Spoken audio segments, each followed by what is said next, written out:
So happy to see everyone. Thank you for coming. First of all, I wanted to start with an observation, which is not my observation, but I agree with it 100%. That is to say, the humanities have a messaging problem. Yeah? What do I mean by this? When you think about it, when you look what's happening in the news, when you look at what's happening at LinkedIn, we hear all these company leaders praising the liberal arts, talking about how they're going to hire, they have to hire more liberal arts students to help them make sophisticated decisions about how their company works and company strategy. They know that artificial intelligence is not the solution. It is a solution to some things, but it's not the solution to everything. Artificial intelligence does not have imagination. Artificial intelligence does not have judgment of its own. Yes, it works with the things that have already been created by people like you. So, it's also true that many of you might be wondering what you can do with your liberal arts degrees. Yes, you might be asking that question, and if you're not asking that question, then maybe your parents are asking that question about what you're going to do with your degrees. Yes, or whoever's paying your tuition, if anyone. So the question is, what's going on really right now? Why this discrepancy between liberal arts that are highly valued in these impactful spaces and liberal arts that, as you know, are undergoing crisis, basically. Yes, the enrollments across disciplines, from English to art history, to history, philosophy, are going steadily down, have been going steadily down in the last couple of decades. Yes. So what's happening there? Well, I don't think there's one best place to start to answer this question, but there are good places to start. And I think one good place is to try to articulate the value of the humanities to ourselves here at the university, yes, across the universities. There are amazing things happening around UTA with faculty and staff who are starting this conversation, and that's great. In the history department, we started that conversation last year with the History Applied Symposium. Maybe some of you were there. What happened was we invited a number of prominent executives from companies like Levi Strauss and IBM and Twitter and Google, Ernst & Young, and they shared with us and with you how they've been leveraging their liberal arts degrees for the pursuit of interesting and fulfilling careers. And they've also shared their experiences of interacting with other liberal arts graduates in making very important decisions across different levels of organizations. Yes. So you were there and you gave us feedback, and we learned, luckily, that this was a useful event, so we decided to go with the flow and continue the conversation, and that's why we're here today. So thanks very much for coming. We're mixing it up a little bit this year, though. So we want to make it entirely about you. We want to make it about you, the students, and you, the alumni.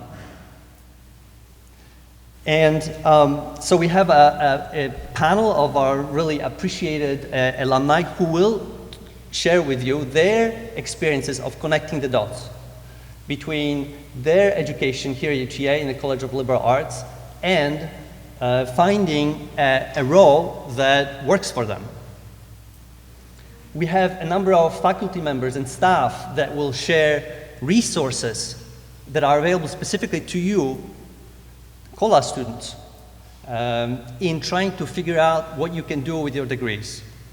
And we have several faculty members who will also share perspectives. And I know that you will feel empowered by these perspectives. These are perspectives that will help you contextualize what you're doing now in classes and in projects to give you a sense of what you can do with this later on after you graduate. These perspectives, by the way, are unique. They've been shaped by efforts to shape the curriculum, to go across borders of disciplines with an eye specifically on your future success. And finally, we want to ask you, what can we do to be more helpful here? Not just in the history department, but at COLA. Yes. So what can we do better? What resources do you need? What are you thinking about? What's on your mind when you're thinking about the life after graduation? So I'm very delighted to say that at 4:30 we're gonna welcome Mayor Jim Ross, the mayor of Arlington, who's gonna deliver some concluding remarks. And we also have a request for you. You're gonna see a sheet of paper with 3 QR codes somewhere out there, next to you or under you, or maybe behind you. One of those QR codes is a link to a survey. If you could let us know whether this event was helpful by the time we're done here at 5:30 today, that would be great. That would help us plan future programming. And I forgot to mention there will be a reception at 4:30, so hopefully you can all join us as well. And on this note, I'd like to welcome my colleague in the Liberal Arts College, Professor Rebecca Dean, who's Associate Dean of COLA, and who will welcome everyone on behalf of COLA, and who I think will say also a few words about her exciting project. So, welcome.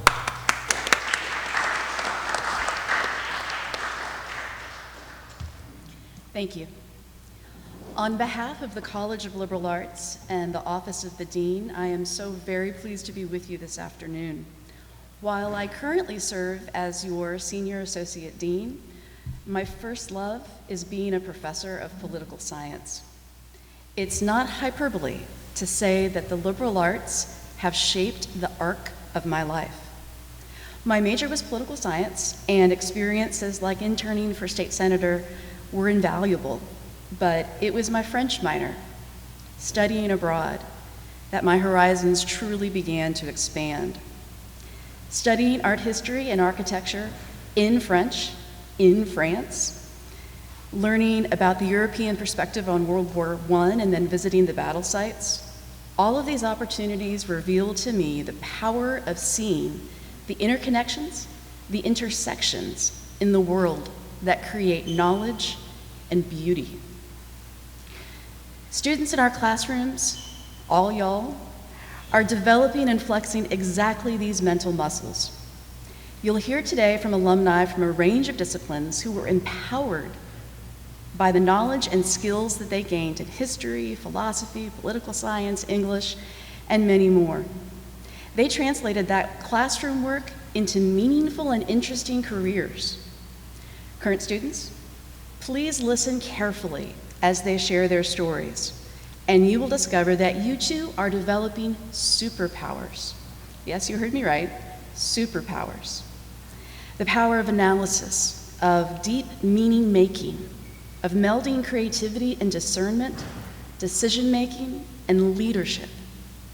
Faculty and staff present will know that this theme of revealing the power of the liberal arts and helping our students articulate exactly how strong they are from the curricula that we gave them, it's a passion project for me.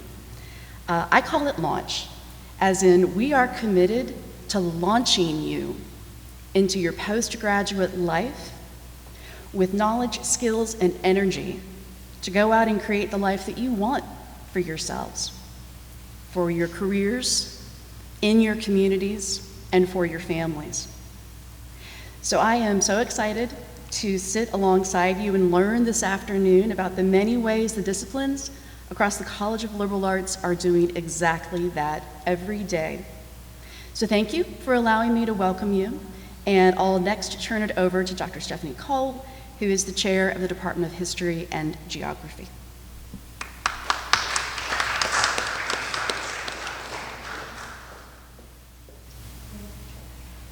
Welcome. I'm so glad to see you all here today. Do please note our name changed from the Department of History to the Department of History and Geography. We've had geographers in our department for over a decade, and I guess we decided they were going to stay and we should recognize them. I also want to take a minute to thank our department staff for their invaluable help in making this possible. Joe Hazard, event planner extraordinaire, Joe without an E in the back, and Joe with an E also back there are really important to us, and we're really grateful for their help. I want to confess that this initiative is important for me too, not only because I'm chair of the department or an history instructor, but because I'm also the parent of young adults who have liberal arts degrees and are finding their way. I tell them, and you students have my permission to use this with your own parents, that a degree in history or English or music performance isn't really about your first job. We more or less expect you to be on a bit of an exploration on the front end of your career as a humanities major. Instead, that degree is about every promotion thereafter. When you find your niche, which is exactly what today's programming is designed to help you do, it's your liberal arts skills that will help you move up the ladder. Your ability to think and to communicate will help you stand out. I heard a statistic last September from none other than our president at a symposium that speaks directly to this point. And what she said was, though history majors don't make what engineering, she didn't say this part is me. History majors don't make what engineering majors make their first year on the job market, but by 5 years out, history majors earn on average $78,000 a year. And in my anecdotal experience, they like their jobs a lot more. But let's hear from today's experts as well. These are UTA alums who've offered to speak on their own experiences, and I'm delighted to introduce them. Starting second to the left here, we have Dina Hanoun, who is a history grad and now works at Human Appeal, a nonprofit. We have David Smith, who has 3 history degrees, including a PhD in history from UTA. He's now Chief Development Officer at a nonprofit, Educational First Steps. Then we have Kevin Jacobs, who is a double major between philosophy and art history. He's now a small business owner, Pushkin and Gogol Art Service. And then we have Samuel Best, who is a proud UTA history grad and works at GM Financial. We're missing Alex Keller today, who's been slayed by the dreaded COVID. Seems to be a theme in our events, as that happened to us last year as well. Our moderators are Patrick Paparotsky, who you've already met. He's Associate Professor of History and MA Advisor, and our organizer today, and Jackie Fay, who is Professor of English and Faculty Ombuds. And now I'm going to turn it over to them.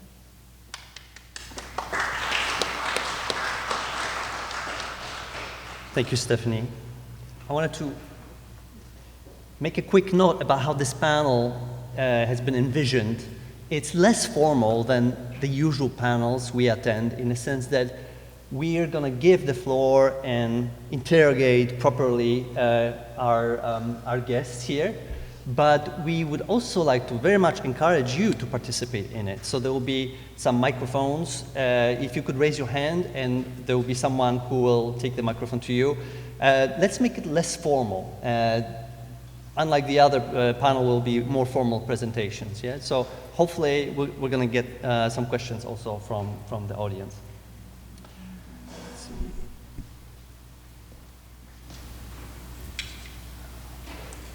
Okay, let's start then. Maybe one way to start is to kind of go around the table, or along the table, I should say, and give you a chance to introduce yourselves, and also maybe decipher the role, tell us your roles in your companies, and what exactly those roles mean. Because I noticed that one thing that's often a challenge for people who come out of university is to understand that foreign language in which job descriptions are written. So maybe starting with you, Sam, if you don't mind. Yeah. Can you all hear me? Okay. So my name is Sam Best. I graduated with a history degree in 2012, and my current role right now is I lead. Okay, there we go. All right. I lead the voice of the customer team at General Motors Financial. So what that means is we use a lot of different tools, technology, survey, other types of listening devices to figure out what do our customers want, what do they need, what are their expectations, what do they like, what they don't like. And then we take that data and we use it to make our customer experiences better. So really that's just kind of a small subset of my career, which has been focused on transformation. When you look at existing processes and how things work today, being able to take that, whether you use process improvement, technology improvement, other sort of transformation techniques, and then use that to improve things and make things better for customers and businesses as well. Thank you. Would you like to go next? Hi, I'm Kevin, and I run Pushkin and Gogol, which is an art service or logistics company. Thanks, Matt, for this opportunity. And essentially, it's an art logistics company built on many services, including installation, transportation, fabrication, just documentation, you name it, condition reports, but all built off of about 10 years of experience in the art world. And prior to this, I was a curator at a private art museum called Goss Michael Foundation, which focused on contemporary British art, while also running my own contemporary art gallery. And yeah. Long path. Exciting. Lots of questions follow. Thank you. Dave, go ahead. Hello, everyone. I'm David Smith. I'm the Chief Development Officer at Educational First Steps, and I'll just plainly say I've spent most of my professional career not in academia, but in fundraising and advancement. So really what that means is I was with the University of Dallas for about 16 years, did also teach there, but I worked primarily in their advancement department as their executive director, eventually their chief development officer.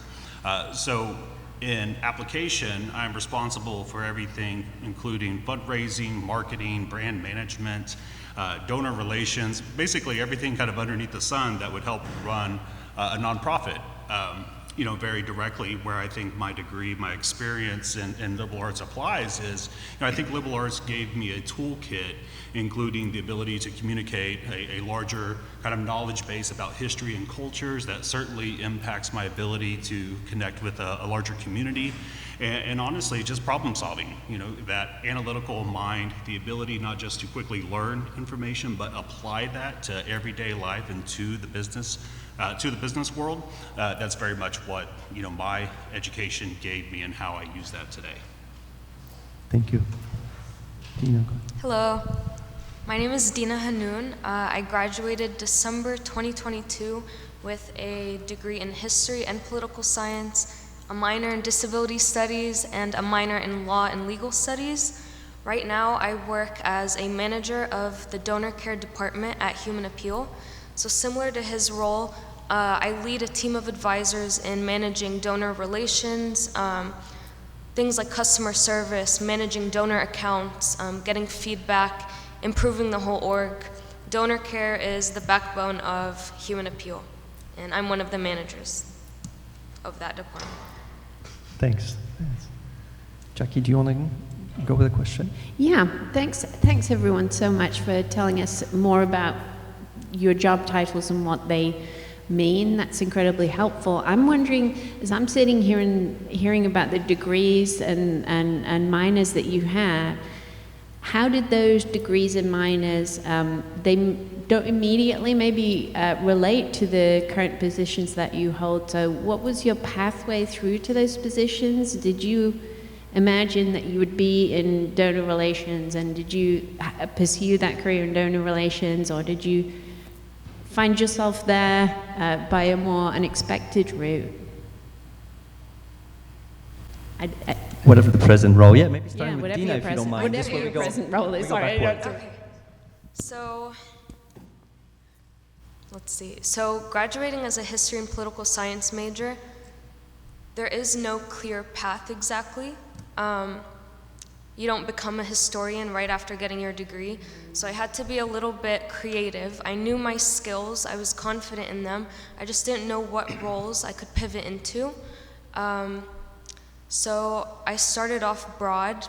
I was just applying to things that related to my major, like historian roles, librarian, museum curator, things like that. But also I took a chance and applied towards like more business corporate roles, like consulting, which I still don't know what that is. Consulting, things in like finance and customer service.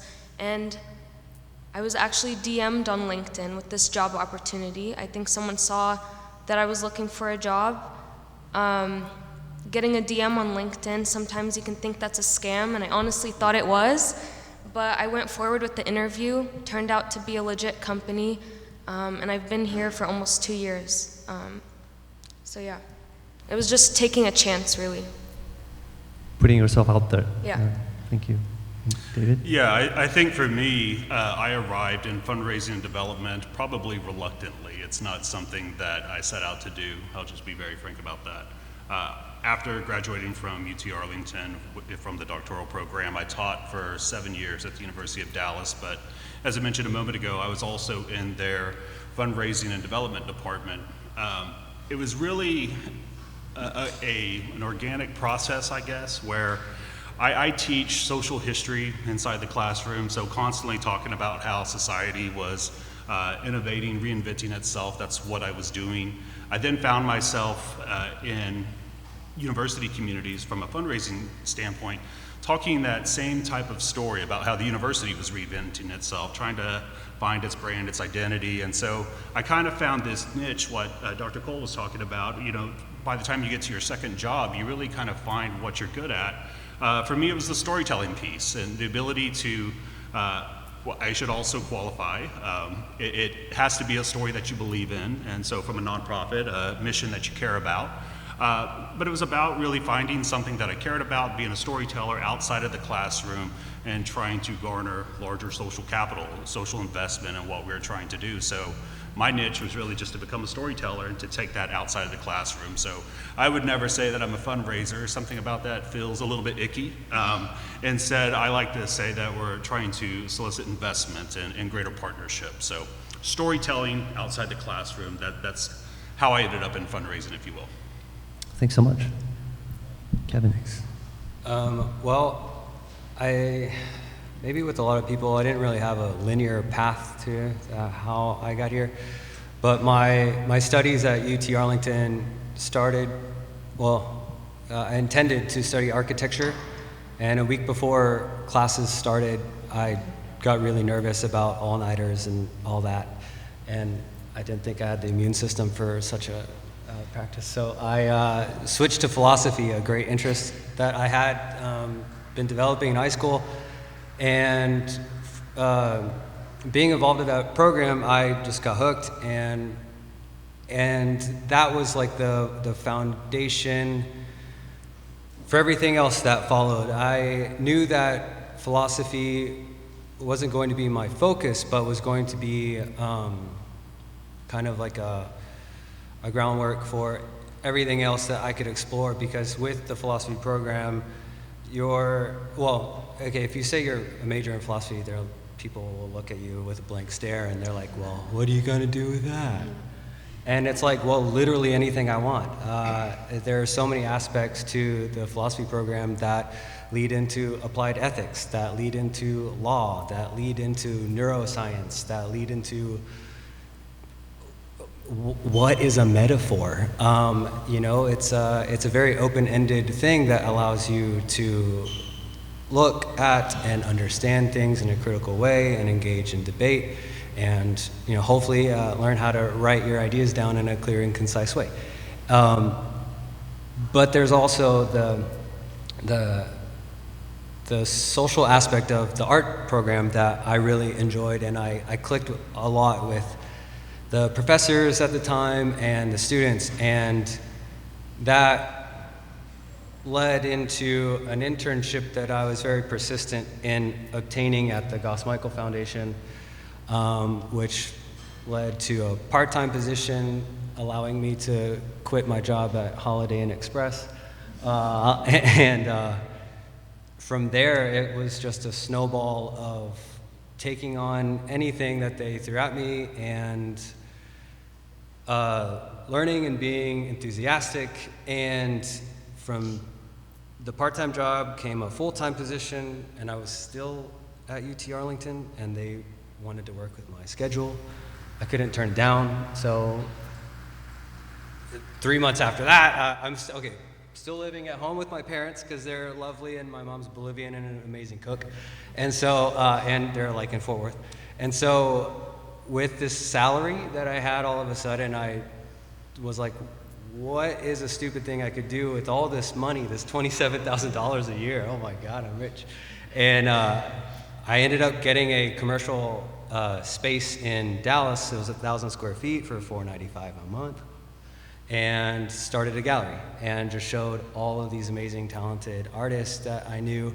And that started to snowball. Then it was like getting promoted at the museum, and then getting invited to be in art fairs in Mexico City and Chicago. And it's like, okay, this is pretty fun, but also just a very, it's, yeah, very exciting, but you can get burnt out super quick. But I'll say the biggest kind of takeaway from being in a school and being in a position to open yourself up to the world is just to network. Get to know the people around you, get to share your ideas with people, and really it's just this is a world of kind of who you know and how they can help you and you help them, and there's hopefully a mutual benefit to that, and that is a beautiful thing. But just, yeah, that's kind of how I'm here. Thanks so much. There's already a ton in what all of you have said, but please, Sam, go ahead. Yeah, so when I think about my career and just doing transformation for large corporations for the last 13 or so years, I get this question a few times, like, how does your history degree like translate to what you're doing? I mean, we don't talk a lot of 19th century American history here, and that's true. But I would say the counter to that is that's really just focusing on the knowledge or the domain knowledge. But really, when you think about what I learned working towards my history degree was competencies.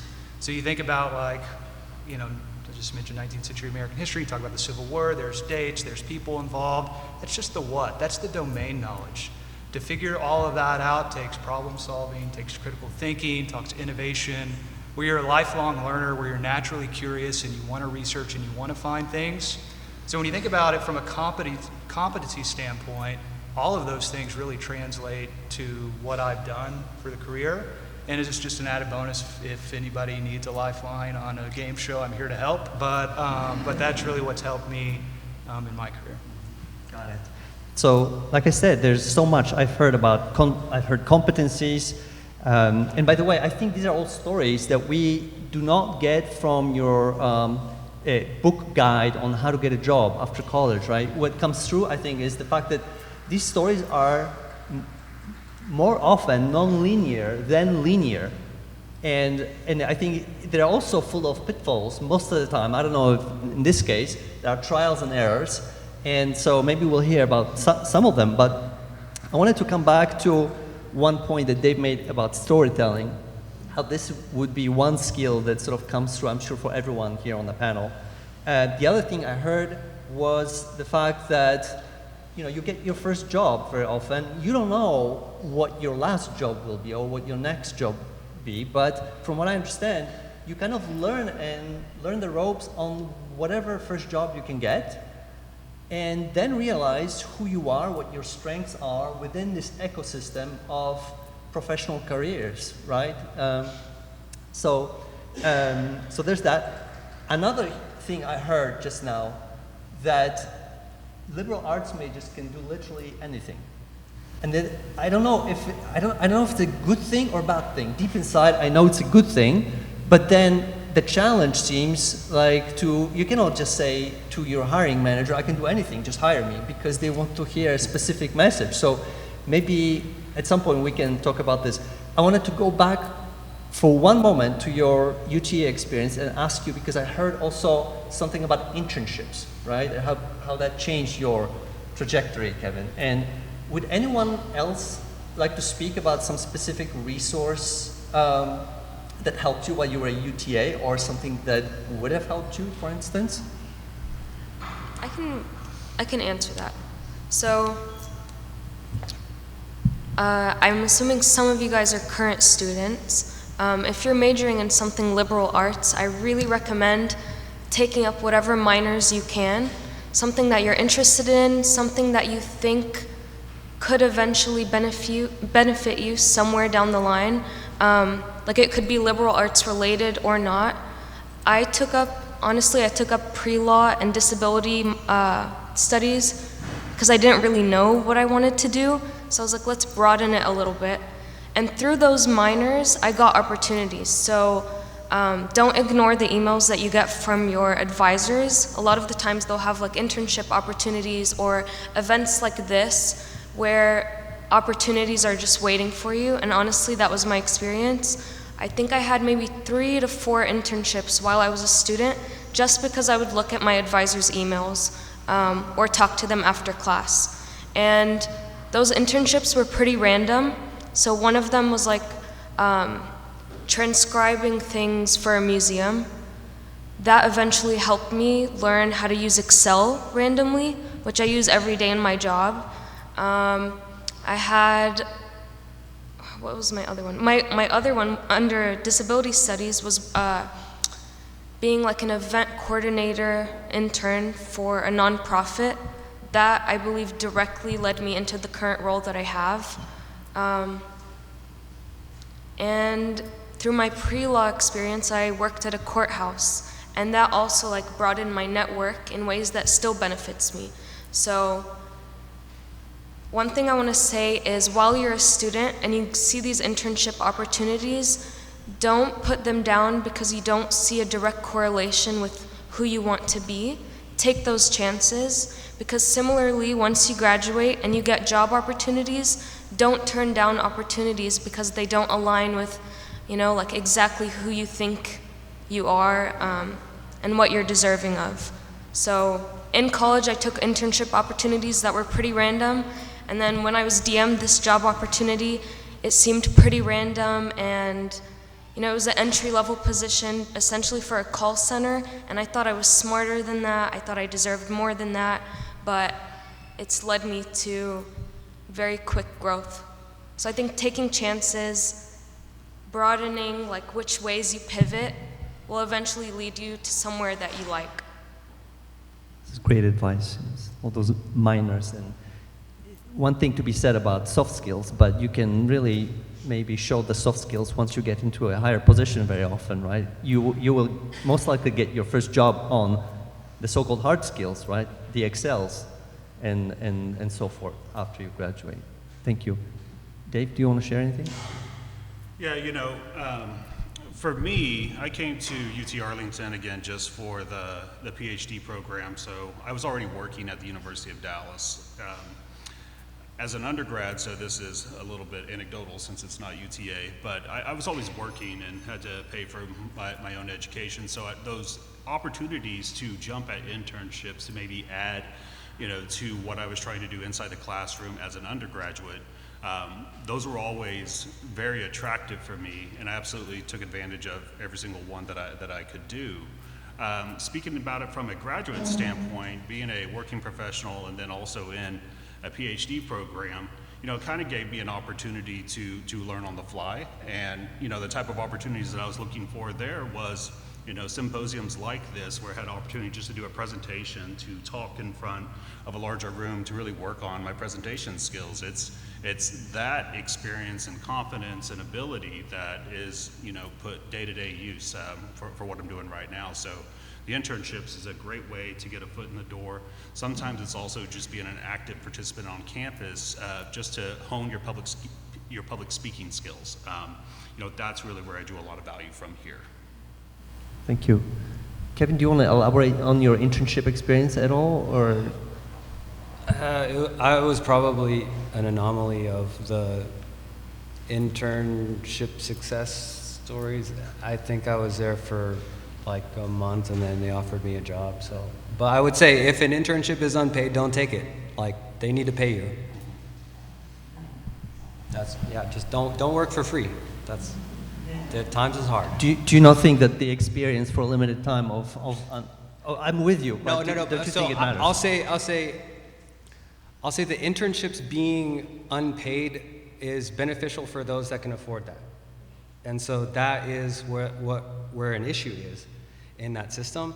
And so especially in the art world, there's a lot of rich kids with a lot of nepotism, a lot of like built-in just advantages. And For me, my way of going around that, circumventing that, was like living at home with my parents, being able to, not have to pay for rent. And that opened me up in my opportunities, but that's a sacrifice. Like, how many of y'all actually can deal with your parents that much in your early 20s? Who knows? Sure, yeah, that's a great perspective, thank you. Sam?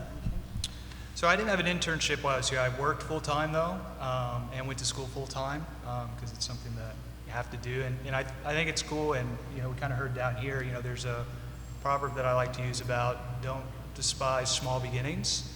And just because you start with something doesn't mean that that's where you're going to end up. Some things are means to an end, and you learn what you learn when you're in that position, and everything you learn, no matter where you start, can be used to help you in future positions. So for example, I've worked at Academy, I've worked at Walmart, and there are things that while working at that, 15 or so years ago, I learned and I still use today in my current job. So. Thank you. Thanks so much for. It takes a while.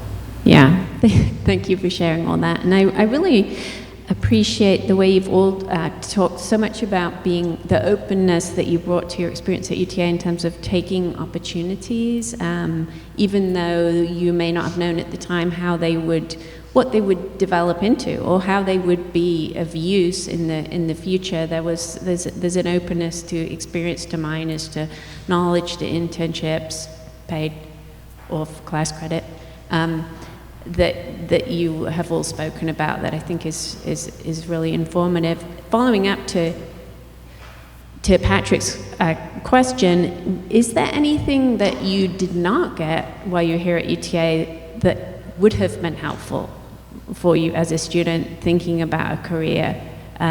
What can we do, potentially better? It's a tough one because we are at UTA and probably some very, reluctance to say anything. But you could say anything. What should universities do, maybe? That's so much better, Sandy. What could a generic university like UTA or similar do to make this situation ideal to help students launch? I'm not just saying this because my professors are here, but I believe, at least my experience at UTA, there are opportunities, whether it's in your department or in another department or in a club or under a minor, that are just waiting for someone to apply or waiting for someone to take a chance with it. I don't want to, this isn't blaming students, but if you graduate, everybody has different circumstances, but if you end up graduating without, experience in a club or experience with an internship or volunteer hours, it's probably because you weren't looking for it.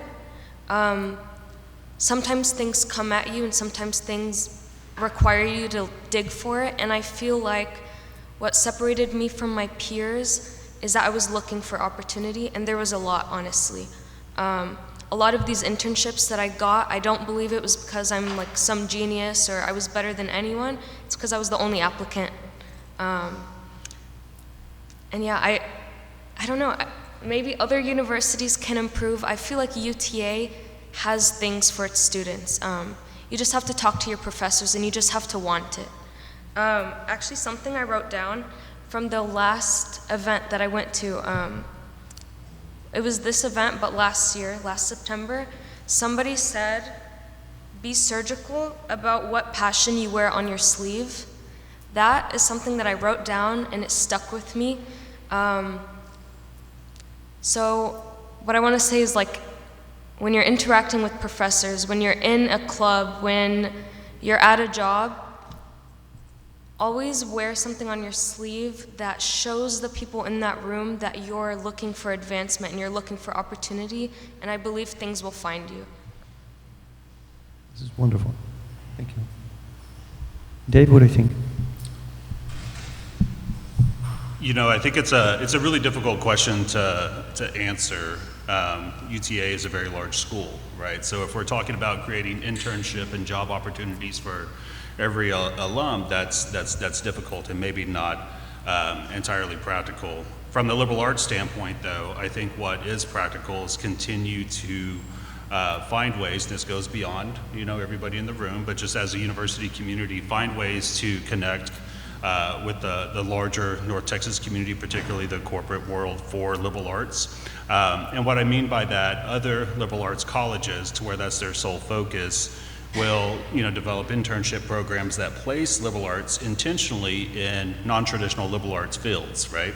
And it's a great opportunity not just for the liberal arts major, but also for the employer, so that they can too get exposed to what a liberal arts employee might look like. So again, I have to recuse myself because I wasn't a UTA undergraduate, but I do know just from the general university approach, kind of breaking down that barrier. A lot of times you'll see that internships are available in engineering and business schools, but not necessarily in a corporate world with a liberal arts college. So just trying to expand that border to make sure that they're included, it's beneficial for both.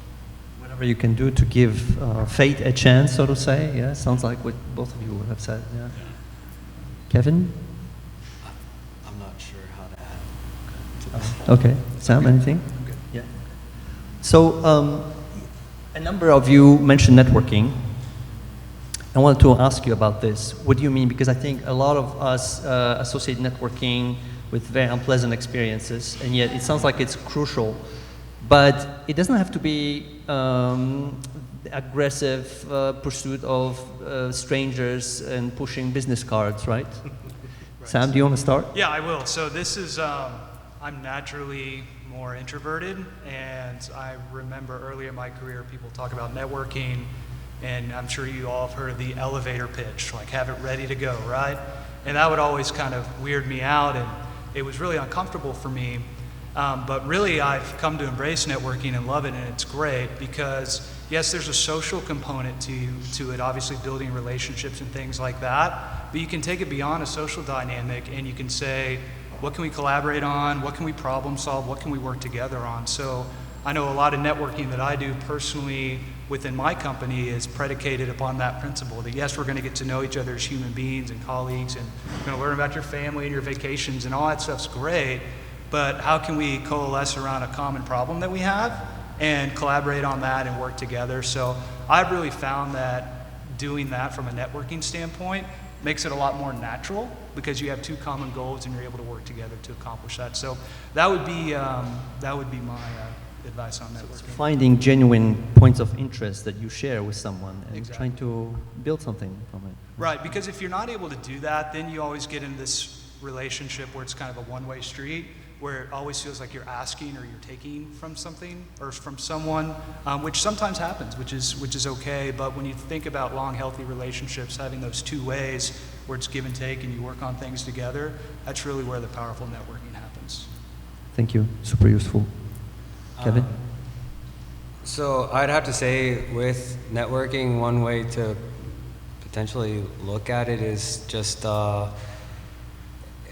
instead of it being like an individual gain or like a one-to-one kind of deal, I think what could be helpful is to think about yourself existing in a community and engaging with people in a way that you get to share kind of what your friends, your colleagues are doing in a way that you're excited about.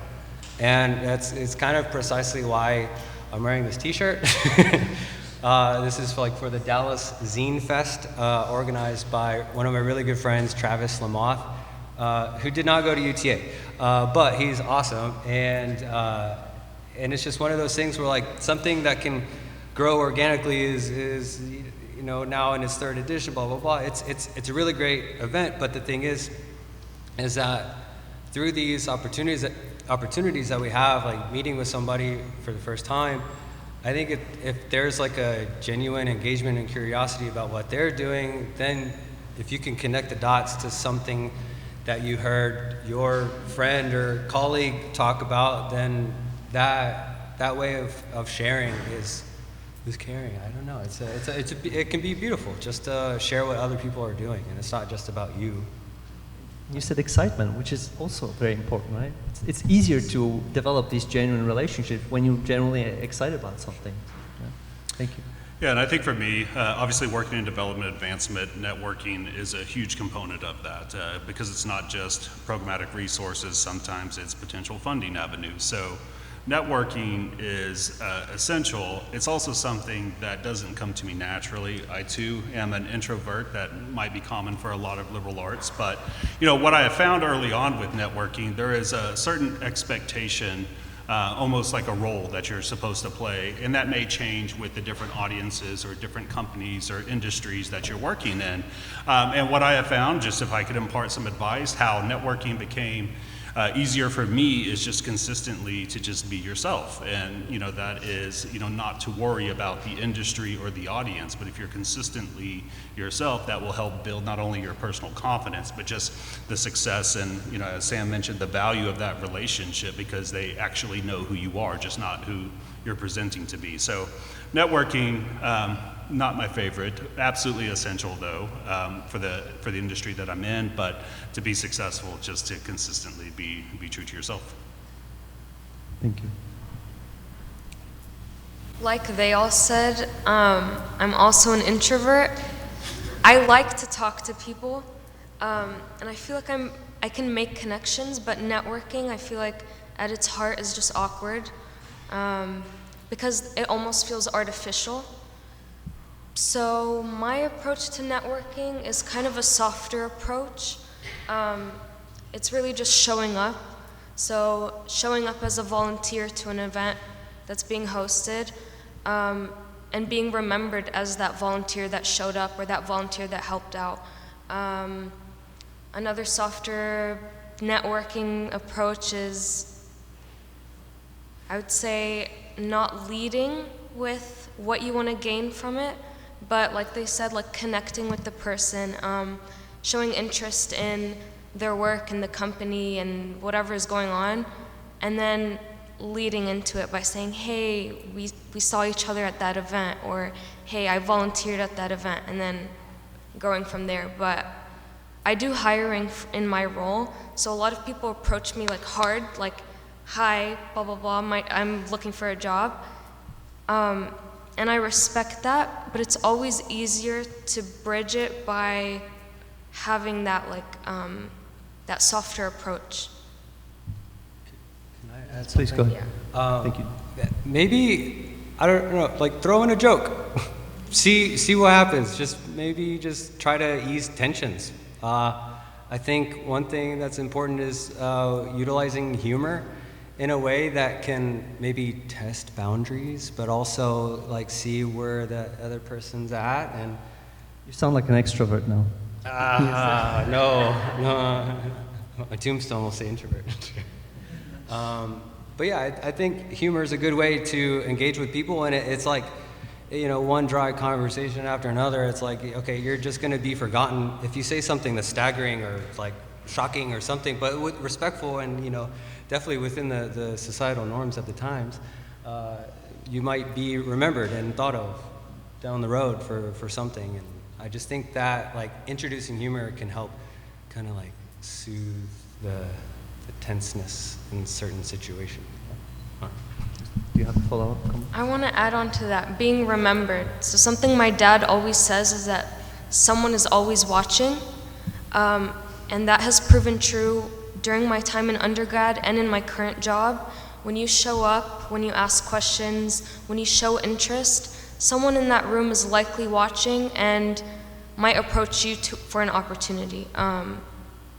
And I don't know, that's my experience, is that whenever I show interest, the networking happens the opposite way, and people come to me. I don't know, so being remembered. Sounds like there's a lot of psychology involved Yeah. also in building these relationships, right? So that's an interesting point. Is it me now?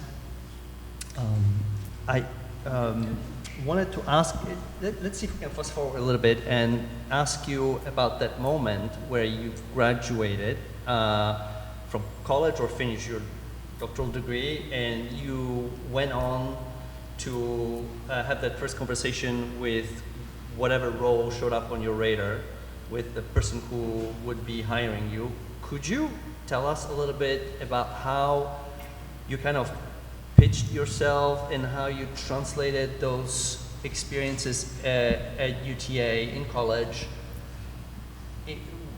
into a conversation about why you should be hired for that first role. Sam, would you like to share? Yeah, no, excuse me, I'd love to share. So my first job post-graduate at UTA was at AT&T, and it was for like a college graduate program that they had at the time, and it was supporting contact centers, like their technology and process and procedures and those types of things.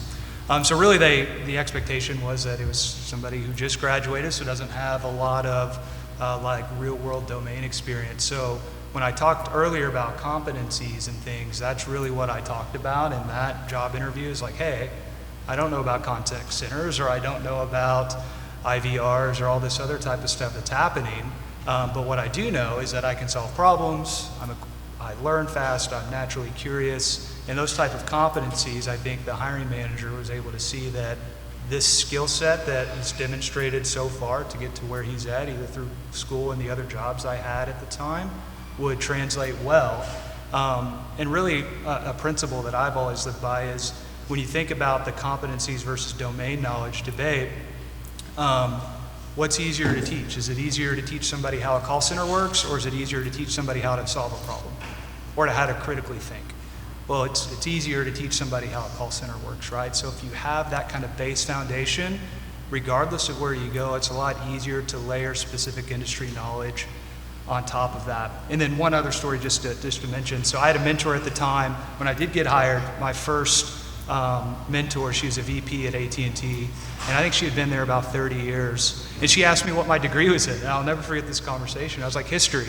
And it's kind of like asked her for feedback, and she basically said, you know how many times people have asked me about my degree and being here for 30 years? And I'm like, how many? She said 0. No one's ever asked me, because it's one of those things that from her perspective, it gets you in the door, and then it's all about networking and relationship building so people can see what you can do, because people would rather see the evidence of, hey, this is what this person can do, and I know they're going to be successful, and there's a lot more value over that.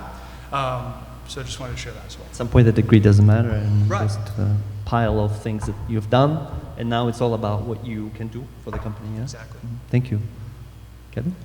So as, I guess, like a emerging employee looking for work, I think the thing is, like, you start off, you don't have any experience, and that's natural. Like, but the thing that can separate you from another person is maybe your personal interest and your enthusiasm and energy that you can bring to whatever organization or company that you're going to be involved with. And I think for me, I'm now in a position where I have to hire independent contractors and work with people I don't know with various types of experience. And, you know, for some people, they're looking for, you know, practical money with flexibility and blah, blah, blah. And then, you know, let's face it, like, most of us don't really want to work.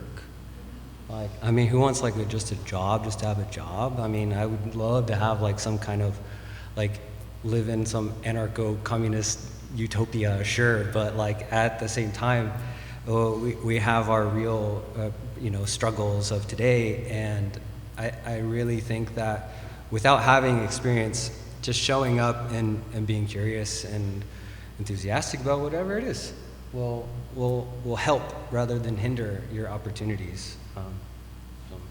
Thanks. So I think for me, a little bit different, and I would say that I probably, if I was to be honest, didn't do it very well whenever I first graduated, to really present my skills and how that transferred to the working world, because I was already in the working world. So I didn't put too much thought into that next step. It's changed though a little bit, and you know, as my career has progressed and moving a little bit more into nonprofit development with my current company, you know, I've really embraced, I mentioned the storytelling piece a little bit more, but also kind of understanding and communicating the way that liberal mindset is different. As a quick example, a lot of people who work in a nonprofit or a fundraising type field, they'll just fixate on, well, how much do you think we can raise? Whereas a liberal arts mindset might ask, well, what is the type of impact that you're looking to achieve? And so it's being able to approach the sector from an outcomes-based perspective, not just purely fixating on outputs, is a paradigm shift, I'll tell you, for the nonprofit world and even for higher ed and administration. Just thinking about it from your impact and deepening the level of impact that an organization can have and how you can add value to that is where I have found the most success. But as I mentioned, that was a second or third iteration in my career, not the first thing. I had a couple of missteps and coming right out of the gate, I think is probably fair. Trials and errors. Thank you. Again, I agree with everything that they said. I think, so for example, my role when I first applied to it, it was essentially like a call center role, like just an advisor, and pretty much anyone could do that. So I think what made them take a chance with me is curiosity and initiative. So them seeing that, like, obviously I could do the role, but would I make it my own? Did I care about the company? Did I care about improving the role that I'm taking on? I think that's what made them take a chance on me, and that's what's led to my growth once I got that job. Thank you.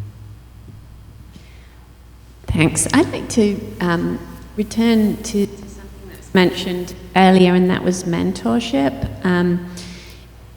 And in relation to networking, because I also really appreciated what you all said about networking, and there are some words that maybe we have a kind of visceral reaction to in liberal arts, that we don't feel we own those words. Network I think is one of those words. And then as you all just explained it, I mean, it's about being interested in people and communicating with them and following up and things like that. But what would be the difference between networking and then building mentorship relationships, and how have you built those mentorship relationships, and how have they been impactful in your career trajectory?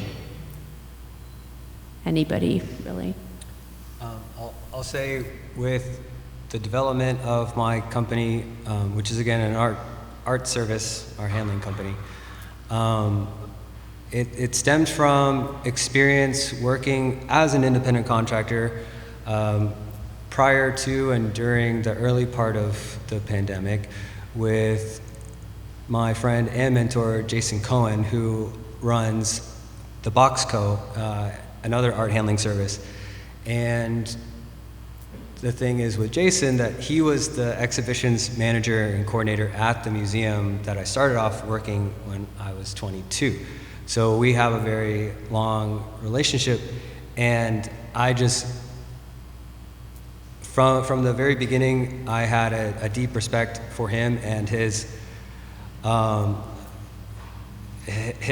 the breadth of knowledge that he had regarding artworks, their condition, their care, their conservation, his interest and his kind of aptitude with chemicals and electricity and electric components to all these things.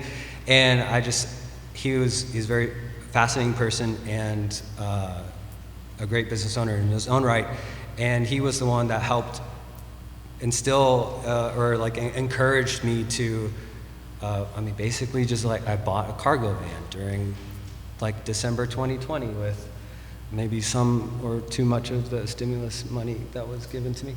But the thing is that, not only did I have him as a professional mentor, but I still kept in touch with some professors that I had studied under at UT Arlington and still do. And those relationships, if you nurture them, they will help provide you with clarity in moments when you're confused and scared and all of that. So I'd say, maybe not latch on, but definitely encourage yourself to be more forward with those that are in positions above you and that have knowledge and experience, because you can always learn from them, you can learn from other people too, but you have a lot of resources here for you. And so,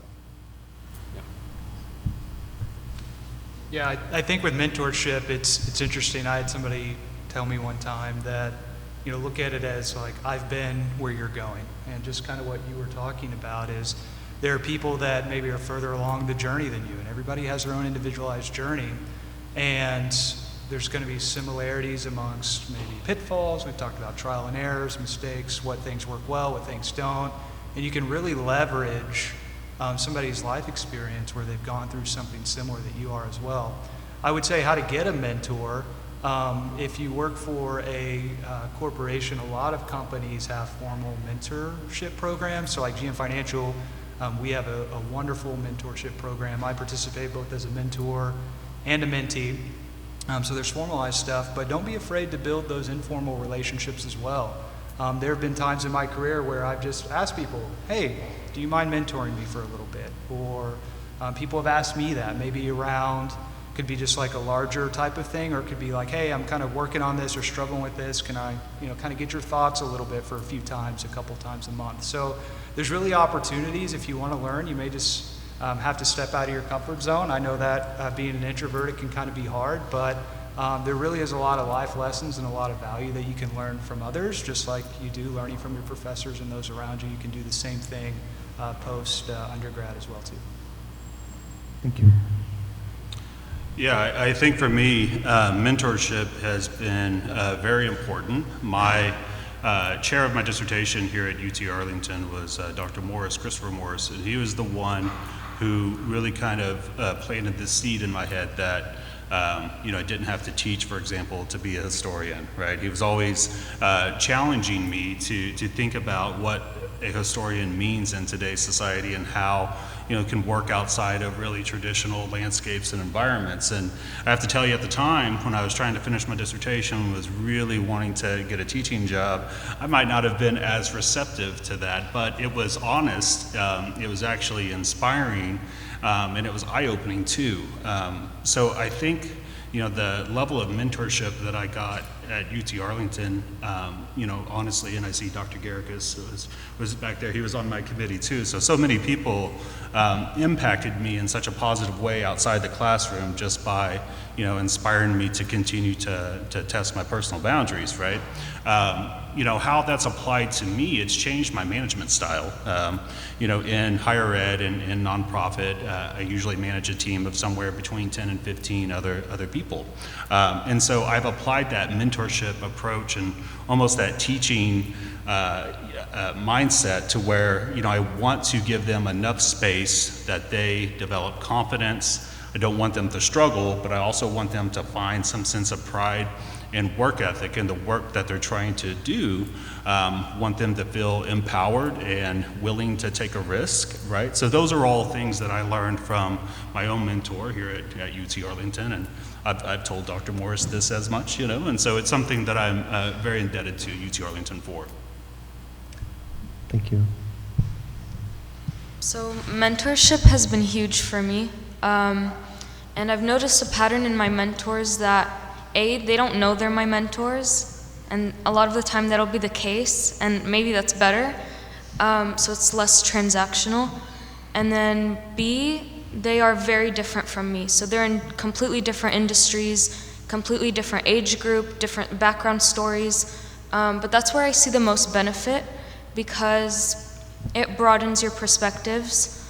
So for example, one of my mentors is the director of fundraising within Human Appeal, the company I work for. We're completely different departments. We don't interact much because he's a director, I'm a manager in a completely different department. But it began with an informal type of thing where he'll visit our office just to overlook some things, and I would sit with him, drink coffee, ask him questions, until that became a thing of like, how do you think I can improve? How can I one day become a director? And just building off of that. Another mentor that I have came from attending a random career workshop. It was a series of career workshops that I would just show up to weekly. and I guess he took notice that I would show up, and I wasn't really directly asking him for a job. I was more so like observing his style of talking, observing his mindset, how he like his journey and what he's looking forward to in the future. We're completely different people, but I've taken his style of things and approached it to my life. And he doesn't know that, but I would consider him like a big mentor for me. This is fascinating because I feel like the one thing that we can very proudly and boldly claim to do in our classes is that we observe a lot, right? And it seems like it's nothing out there in the real world, but actually just by thinking about how texts work, how the past work, how art works, there's just a lot of effort into this, and it's interesting how we can translate it into this world where it seemingly doesn't matter, and yet this building relationships hinges upon this art of observation and being able to draw conclusions, it sounds like. I wanted to ask, because first of all, there's a lot of wisdom, I feel like, not just kind of good tips, but there's a lot of wisdom about life and relationships that seems like you've drawn out of your work experiences. I wonder if it would be helpful to put it, excuse me, to put it in perspective. If you could say a few words about what your day looks like what exactly do you do, not by hour, but let's say you come to work on Monday morning, and what are the activities that you're engaged in, so that we can get a better picture of sort of how these skills fit into these concrete activities. Sam, would you mind? Yeah, sure, I'd love to start. So with me personally, every week looks a little different, but I always like to try to follow somewhat of a framework to maximize productivity. So if I come in on a Monday, really the first thing that I'm doing is a lot of meetings with my team, where we figure out, okay, what did we accomplish last week? What are we trying to accomplish this week? What are our roadblocks? What are our issues? What are our challenges? That's really my leadership style, is how do we lead with context, not control? So really equipping and empowering folks who work for me to go out and do what they're really good at doing. And my job as a leader is to help them if there's impediments or roadblocks or things like that. That's what I'll do. And then another big part of my week is if I'm working on things myself, also relationship building. When you think about the role that my team does, we interact with a lot of people across the organization, and we're sometimes solving hard problems. So how do you build those relationships where people are receptive to hearing an idea, receptive to changing, collaborating, and doing those things? So that's what I spend a lot of my time on. Thank you. Kevin? Oh boy. Well, okay, so I run my own company now.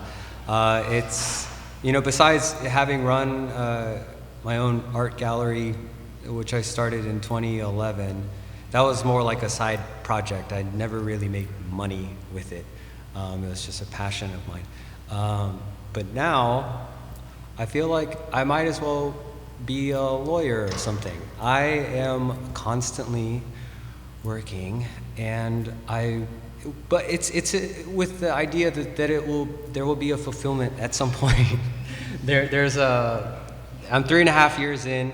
I'm very grateful for the team that I work with, and I work with great independent contractors. But I don't have any employees. I don't have anybody assisting me besides working on projects that they're contracted for. So that means I'm the administrator, I'm the coordinator, I'm the marketer, I'm the graphic designer, I'm the janitor, or whichever it is, I don't know. The startup hustle. Yeah. I mean, it's all encompassing, and so it's a position with many roles, and you have to be adaptive. And I guess I don't know. The thing that drives me is that I don't have a boss. Like everybody who's my boss are the people who give me checks or pay invoices, but I can switch between all of these people, and my client list is diverse, and so my day-to-day is just is nuts right now, and I wish I could be a little bit more organize and focus, like, you know, maybe start taking stimulants, I don't know. But the thing is, this coffee doesn't work that well anymore. So it's like, the thing is, like with my company, we do a lot of art transportation. So sometimes I'm on the road for 7 days, you know, driving to LA, San Francisco, and back, while, you know, being a passenger and on my iPad trying to email, call, coordinate, create estimates, and plan for the next shuttle that I'm gonna do, and then drive to New York and Boston and back. And, you know, still trying to find and facilitate opportunities for other art handlers or emerging handlers that can, you know, take on those positions. But it is satisfying in that I'm not stuck doing something super tedious all day, every day. There are times when I really enjoy that, but the variety of what I do is what keeps it compelling, it keeps it interesting, and keeps me just energized. But it's maybe, I don't know, it's to start your own thing. If you don't like bureaucracy, if you also like expressing your opinions without retaliation or censorship or whatever, like I don't know. I feel like I can be myself, wear what I want, be who I am, and it's you know, who knows what it'll be down the road if it actually ends up being some kind of corporate whatever. But it's yeah. Thank you. David, I know you have to leave us very soon. Do you want to? I did, yeah. So it's actually a very appropriate question. Most of my day, I am crisscrossing the Metroplex. So I live in McKinney, but the nonprofit that I represent, we have 150 different child care centers in six counties across North Texas. So at any given moment throughout the day, I am usually in the car. But what my day consistently is composed of is interviewing different people, interviewing people sometimes when they don't realize that they're being interviewed. Because I am responsible for the brand management, fundraising, marketing, and communications, there's really three different clients that I constantly work with throughout the day. One is our internal team, so that means everybody who is on the payroll at Educational First Steps, just to hear about their bright spots, their pain points, and how I can help to make sure that, you know, the messaging that we're presenting externally reflects them.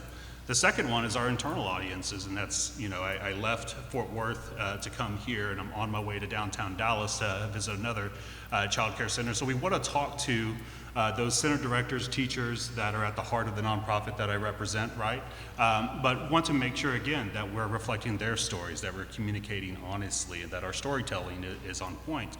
And then that third piece is all those external constituents that can be donors, they can be board members, they can be corporations, they can be other foundations, right? Somebody who would have an invested stake in that. So it's an ongoing myriad of Zoom windows and in-person meetings and Starbucks coffees, but effectively there's something that's consistent. It's managing that narrative and making sure that the stories that we're telling are authentic, that they're resonating both with the people that we're looking to support and the people that we're looking to engage.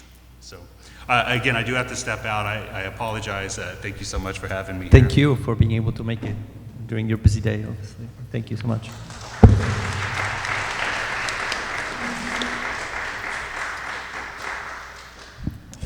So going backwards to last year before I got promoted to the manager position, when I was a donor relations advisor, it was a lot of admin work, so like customer service, but for donors. Emails, calls, very simple, but I took this entry-level job with the goal in mind that I'm either gonna grow within this company or I'm gonna gain all these skills to grow in a different company and leave. But doing the admin work and getting to know a little bit more about my company and interacting with different people, I realized that I wanted to stay within this company and I believed I had potential to grow. I just had to show that. And the way I did that was by asking for more responsibility, which he might disagree with because he doesn't believe in working for free or but for me, I had a goal in mind, and I gave myself a timeline, and I was like, let me take on more responsibility, A, B, let me also let them know what my goal is, because I was told that a closed mouth doesn't get fed. So I told my manager, I told my director, I was like, I see myself growing. I don't just want to be an advisor. What are the steps? What are the opportunities that you have lined up? And people, something I learned is that companies, like even a nonprofit, it's a business, so they're reluctant to invest in people and take chances until you prove yourself, unfortunately. So it took a few months of me taking on these responsibilities and proving myself and exceeding expectations for them to promote me, which led to another promotion, which led to more opportunity.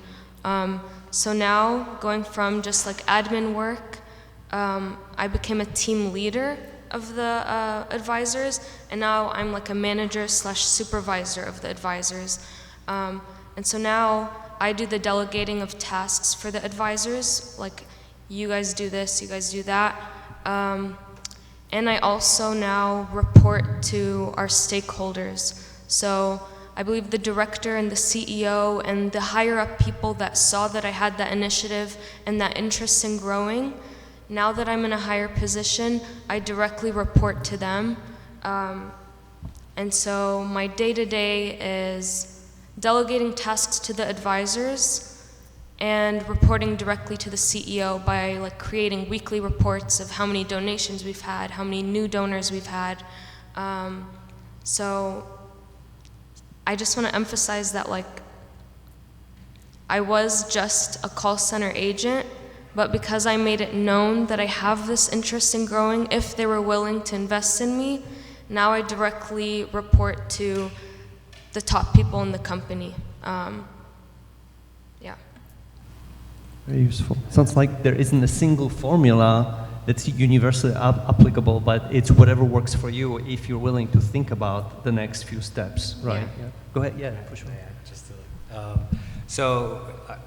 With the idea of not working for free and all that, I think there's a balance between creating leverage for yourself and showing your potential and doing more, but then there's also the balance of not being overly exploited every day, day in and day out, and that is a huge concern for so many.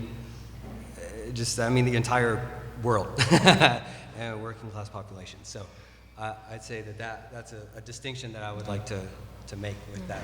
Create the leverage for yourself. Of course, you have to know when you're being taken advantage of, but also you have to have your own goals in mind. So I would say give yourself a timeline.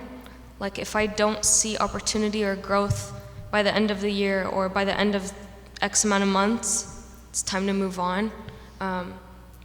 But I think the thing that really benefited me was the closed mouth doesn't get fed thing. I had to make it known that I was interested, and that's when I saw doors open.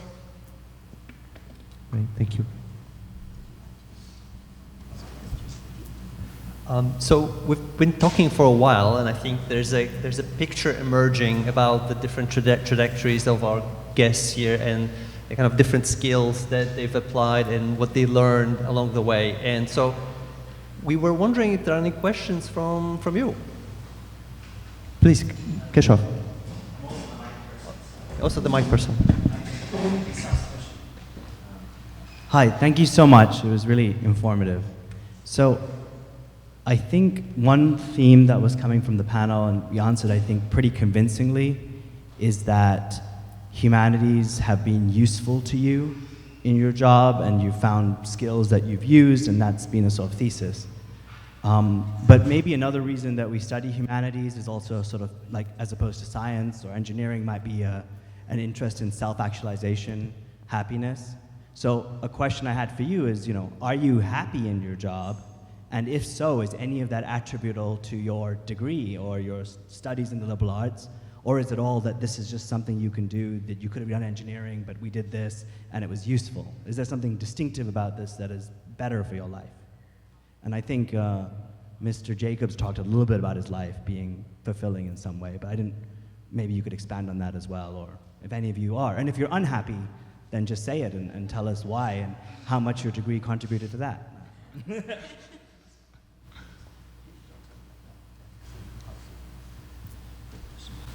That's a really, really good question, because I would say I'm happy, thankfully, and I believe it's because of my degree and my background, because I feel like, you know, like you're a liberal arts major, you tell people your major and they're like, okay, what's next? Especially me, like my background, I'm Middle Eastern, so the whole community's involved in my life, and so they're like, oh, history, then what? And so I feel like a self-made woman because I had to branch out.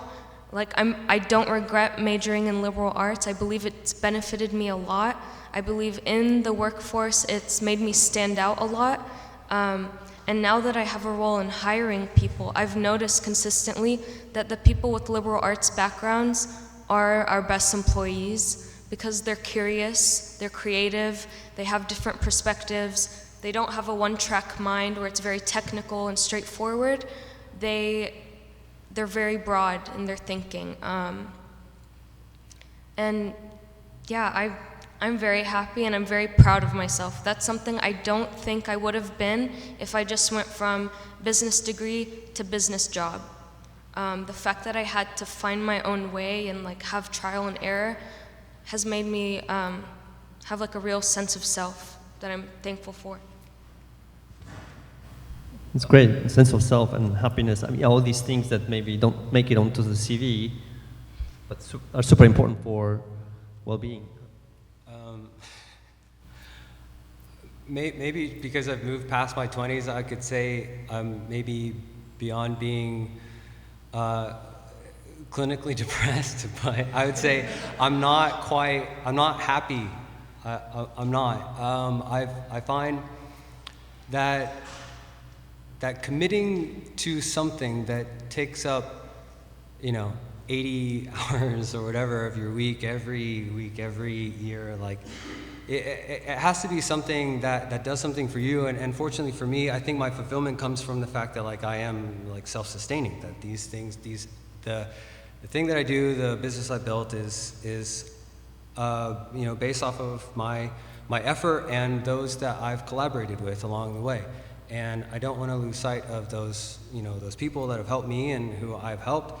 But I'd say I'm not happy. Like that is not a constant in my life. I think that happiness is here and there. I wish it were a little more often than not. But I really, is this something that I'm going to do for the rest of my life? I sure to God, I hope not. But this is another way for me to learn and to position myself in a way that I can finally start to be a person that I like truly respect and love in the world. And like part of that is just to there's like a motto that I printed on my work shirts. I'm not wearing it obviously because I wanted to promote this, but it's just spread love and suffering. It's just that, and it's on my homepage, and I think that's like this like lovely little thing that I want to continue putting out in the world. But no, I'm not happy. I'm not. Thank you. Okay, so now for the counter opinion. No, just kidding. No, I would say this. I would say I think happiness is a relative term based on who you are and what you're doing. I think what I get out of a career is I think about what am I good at, what am I skilled at, and what am I passionate about, what do I really like. And you can have some disconnects there. Like you can be passionate about one thing and be terrible at it. Like I could be passionate about singing, but if I sung right now, you all would be like, you were terrible at that. And it can be vice versa. You can be really good at something, but not maybe passionate about it. So when I think about all the roles that I've done over the course of my career, anytime I can lock those two together, that I'm really good at something and it gives me a lot of personal satisfaction, those have been some of the better places and better positions that I've had. That really does help happiness and contentment in what you're doing. Can I just mention that like there's a philosophical term for kind of that whole philosophy of ikigai, essentially like finding something you're good at, something the world needs, something you love doing, and I'm sorry, but I forgot the fourth. But it's kind of a matrix, and if those things are fulfilled in one way, then you found like this enlightening like path. It may be usefulness. Usefulness. Maybe. Yes, yeah. And how does it benefit the world? Any other questions?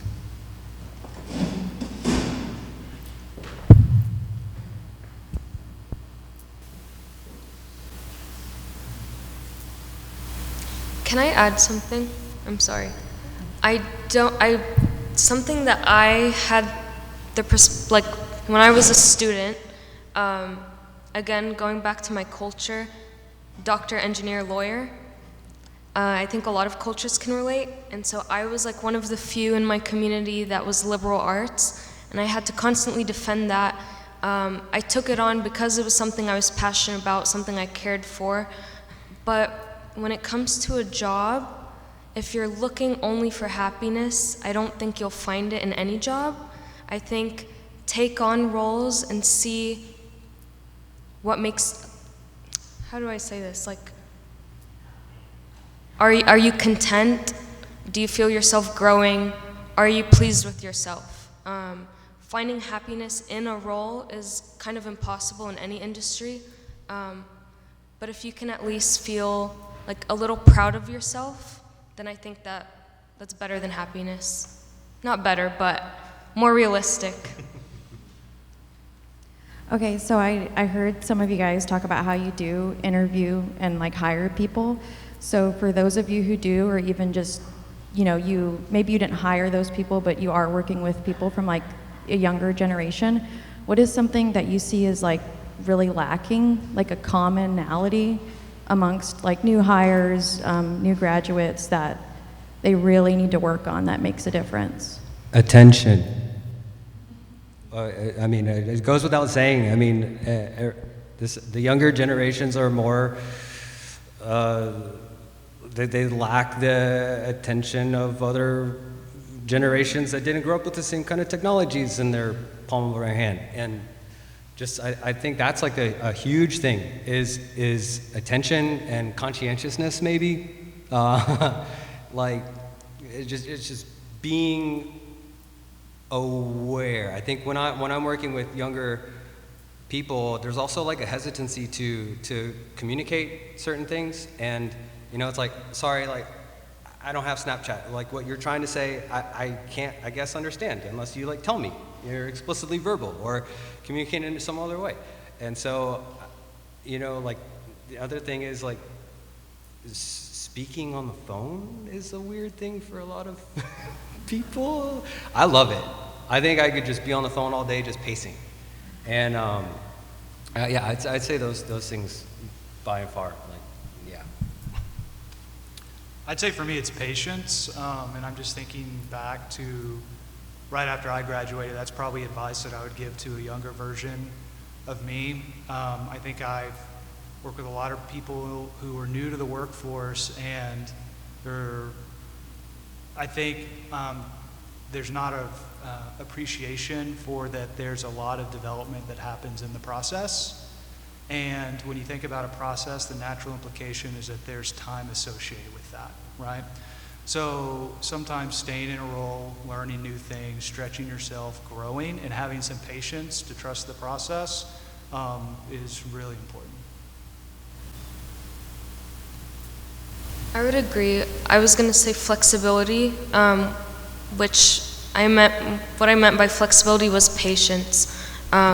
We take on new advisors into our role, and they want to dip after 3 months because they weren't fulfilled or it wasn't what they thought it was.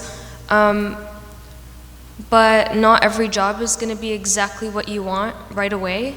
There's opportunities for growth. There's skills that you can learn if you're just a little bit patient. Something else I want to say is professionalism. For example, we had an advisor that we had to let go because he would press his ear to the door during meetings. Yeah, he just wanted to know everything. So we had to let him go for that because, you know, when management is having a meeting, you can't eavesdrop, and that was shocking to him. So, yeah, true story, yeah. So along with professionalism, I guess every job involves some kind of politics, and you don't want to be a slave to that. You don't want to be like taken advantage of, but sometimes you have to respect the hierarchies in place. And I've noticed a lot of the younger people just don't. Everybody wants to be a manager. Everybody wants to be a director. Yeah, I'd say like maybe to go along with the patience thing, but I mean, okay, like I've worked in the arts and I've worked at, you know, museums, had my gallery, but I've also had like real world jobs beyond hotels and retail when I was a teen. But I'd say the idea with patience sometimes in a situation where things aren't going to change is self-defeating. Because I think a lot of corporations and some nonprofits that I've worked at are a little bit more on track with keeping the status quo, and that is a very frustrating thing when you're an ambitious person and you want to change things and you want to do stuff, and then you realize that you're not even being considered because they're just going to hire somebody that can sit there and be told what to do and, you know, just fulfill their pre-programmed ideas.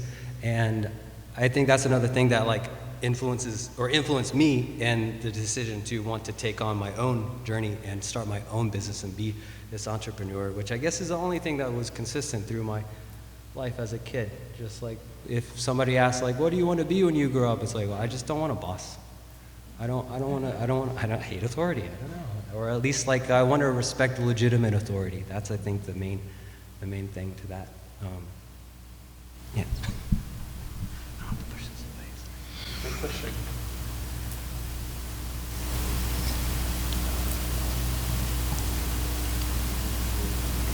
Hello. You guys have already touched upon a few of the things that I think you could use to answer my question, but I think it's still an important question to ask is, can you give some advice for people who are going to be entering the workforce and the discomfort that comes from entering into like that new work culture and that new environment, and you know, the adjustment that comes with coming out of college, which is a totally different culture and kind of lax and relaxed, to a much more like rigid career?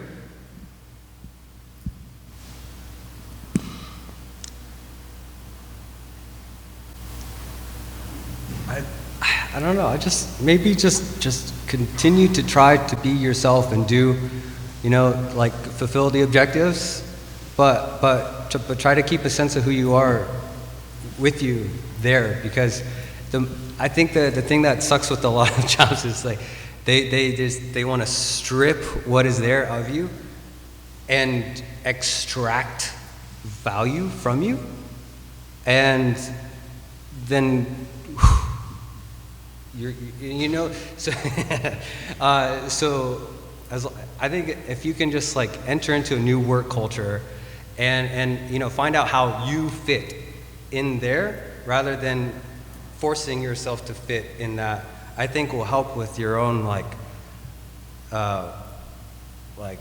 it's like self perspective, your judgment on yourself. I don't know. Does that help? Okay. I would say that I think people do their best work when they can be their authentic self. And I know GM Financial, we're doing this, and there's a lot of other companies. It's like, if you can't be who you are, you're not going to be able to do really a good job because you're living behind a mask, basically. So I would say that I think a lot of corporations are encouraging people, be yourself. We have strength in that, right? Because we're all different. I would say just maybe some more tangibles, just showing up. If you haven't really worked full-time and you're transitioning from taking a college load to working full-time, yes, working 40 hours a week or so might just be a scheduling adjustment, even sometimes commuting, or the variability of workplace with return to office. A lot of places are saying you're in the office a couple days and you're at home a couple days, so there may be some scheduling there. I would say maybe the biggest thing though is when you show up to a new place, how can you provide value? Like how can you demonstrate that you're helpful, that you're curious, that you're wanting to find new things and really demonstrate that value, and that'll really solidify you as a team player and I think make things go well. So I would say there are some companies, like he said, that every company is a business. They want to benefit as much as possible from their employees, but when you're entering the workforce, especially with your first job, flip it and see what is the most I can benefit from this position. Like you can go from being the smartest in your class, Miss Popular in like college, and then you get your first job and you're just a call center agent. But what can I get out of that role? And yeah, I would say across like every industry, your first job is not going to be very glamorous, and you have to be okay with that. So don't beat yourself up over the current role that you're in. Don't beat yourself up over the timeline. You're probably not going to be making as much as you'd like to make with your first job, maybe your second job, but be okay with that and still have your eye out for opportunity. Opportunity can be like networking and creating relationships with like higher ups in your company. Opportunity can be just gaining as much skills as possible. Like I had a colleague, she was also a call center agent at the beginning, but she was very, very shy. And so she stayed for maybe around 8 months just to get over her fear of talking to people. And so she moved on to a better company, but those 8 months of just talking to people on the phone, interacting with people, networking, she says like has benefited her more than the 4 years of college that she had before that. So take every single role, no matter how unglamorous or how underpaid it might feel, and extract like as much opportunity as you can from it.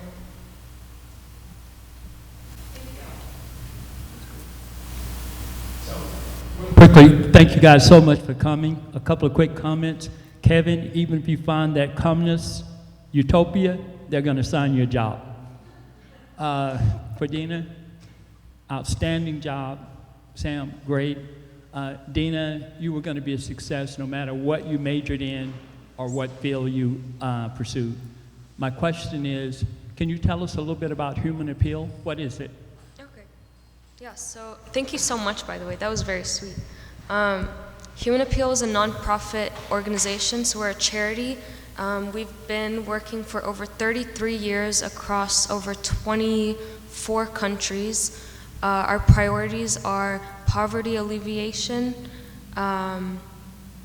solving hunger problems, so hunger, poverty, natural disaster, and social injustice. So anytime a war breaks out in a country, we're there to help the people.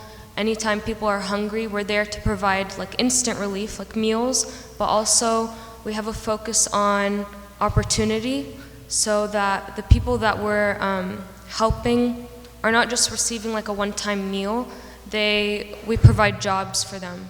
So we have different programs where it's like instant relief, temporary housing, permanent housing, but also self-sustaining opportunities. For example, something that we do is like donors have the opportunity to donate a hot meal for somebody in Sudan, but they also have the opportunity to donate a whole honeybee farm to someone in Pakistan so that that person can eventually sustain themselves by selling honey and, so yeah, I hope that gives insight. Any natural disaster, Hawaii, the fire that broke out, Morocco, the earthquake, what's going on in Gaza right now, we're there immediately. And we have been for almost 33 years.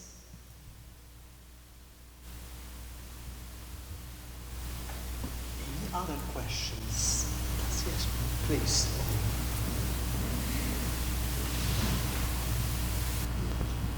So this is a question more for Dina. So you talked about how you had to talk to higher ups so you can, like they can invest in you, as what I caught. How did you go about that? Did you have a plan, or did you write something out, like what you're going to talk directly to them? Because I know that's something I'd be interested in, but I have so much anxiety that I don't know where to start. So do you have any tips on how to go up to your higher ups? I think, so at least for me, it started off soft and indirect.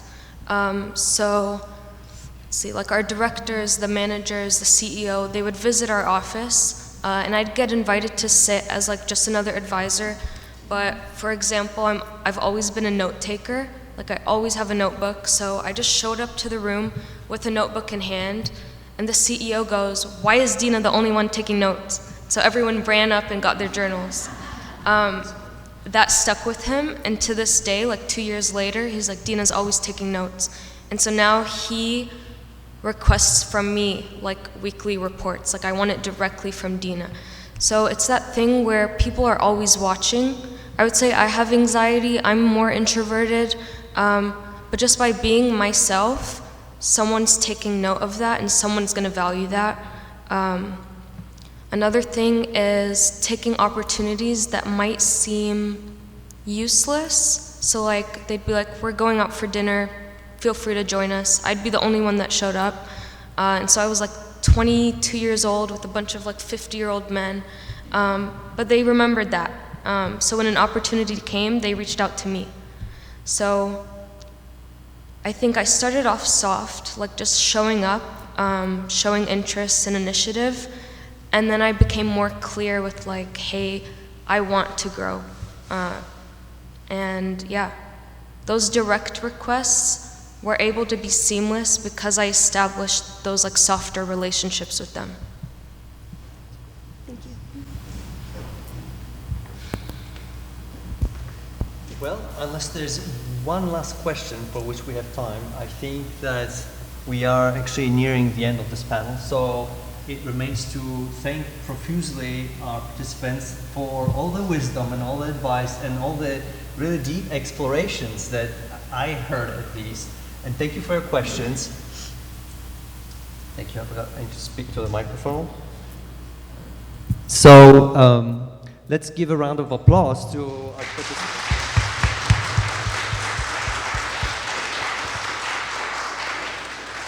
And we'd like to invite everyone for coffee, and if you have time for another panel, which will consist of several faculty presentations and our guest presentations about the resources. So we hope that you can join us for both. Thank you very much.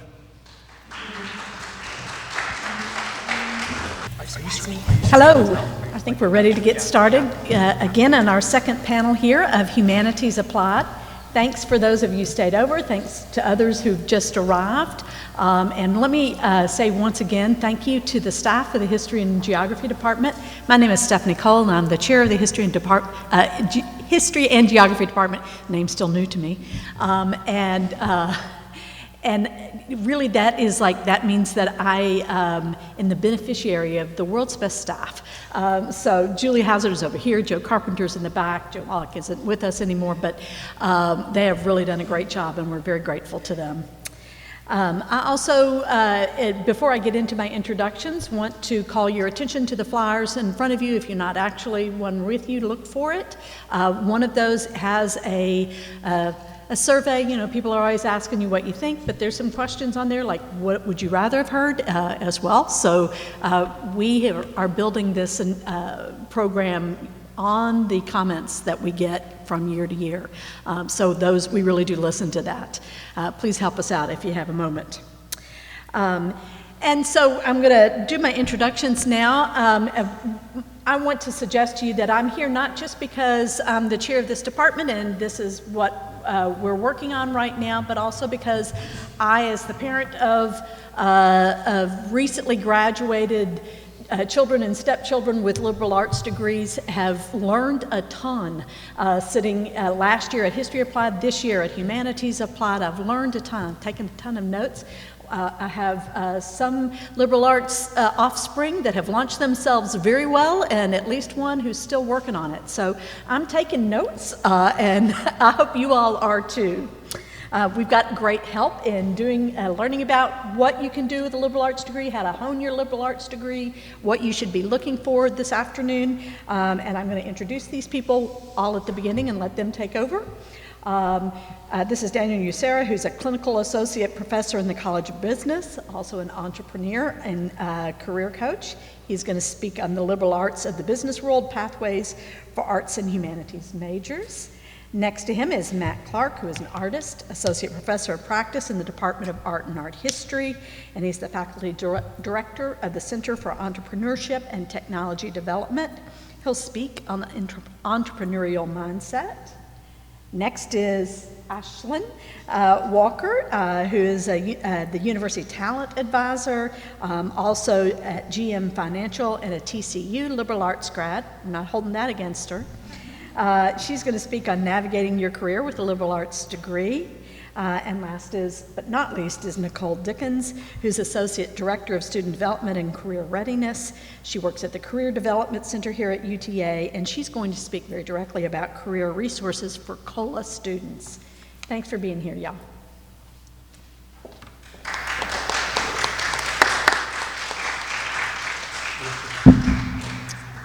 Right. Hello. So, my name is Dr. Daniel Usera, and I teach in the Department of Marketing as a clinical associate professor. And I want to tell you a little bit about myself first before I tell you about some pathways for arts and humanities majors in the world of business. So my story is, I graduated with my PhD in mid-2014, and one of the first things I did was, instead of going into academia, I decided to go into industry. So I got my first job at a nonprofit in Kansas City as a career coach. And so I helped long-term unemployed people find jobs. I helped them with their resumes, their interviewing, their cover letters, their networking, and I did that for about a year. Now, when I was living in Kansas City, I would go to networking events, and while I was working at the Career Center, I would tell people I'm a career coach at the Full Employment Council in Kansas City, and sometimes people would tell me, and I especially remember this one person who said, I really would like to change jobs, but I do not want to ever go to a career center because I don't have time, and there's stigma with going to a career center. So he said, can I just pay you to write my resume? And so I was working nonprofit at the time, so cha-ching kind of went in my head. And then I said, sure, why not? And then he asked, well, how much do you charge? And then I didn't ever think of a number, so I just threw out a number, and he said, okay. And that was the beginning of me becoming a professional resume writer. So I got certified by the National Resume Writers Association, and that became a business and also eventually a side hustle, because I then became a full-time lecturer in academia, teaching in liberal arts and communication studies. So I was a full-time professor, and I was also doing professional resume writing for a while. And then I transitioned that into corporate training, because when I was teaching at Austin Community College, I would have some companies come to ACC and ask for speakers to come teach their people communication skills, public speaking, writing, visualization. So I was able to make money doing that. I then transitioned from liberal arts to business in my full-time work, going to teach at Texas A&M in the MBA program. And now I'm at UTA as a BCom professor.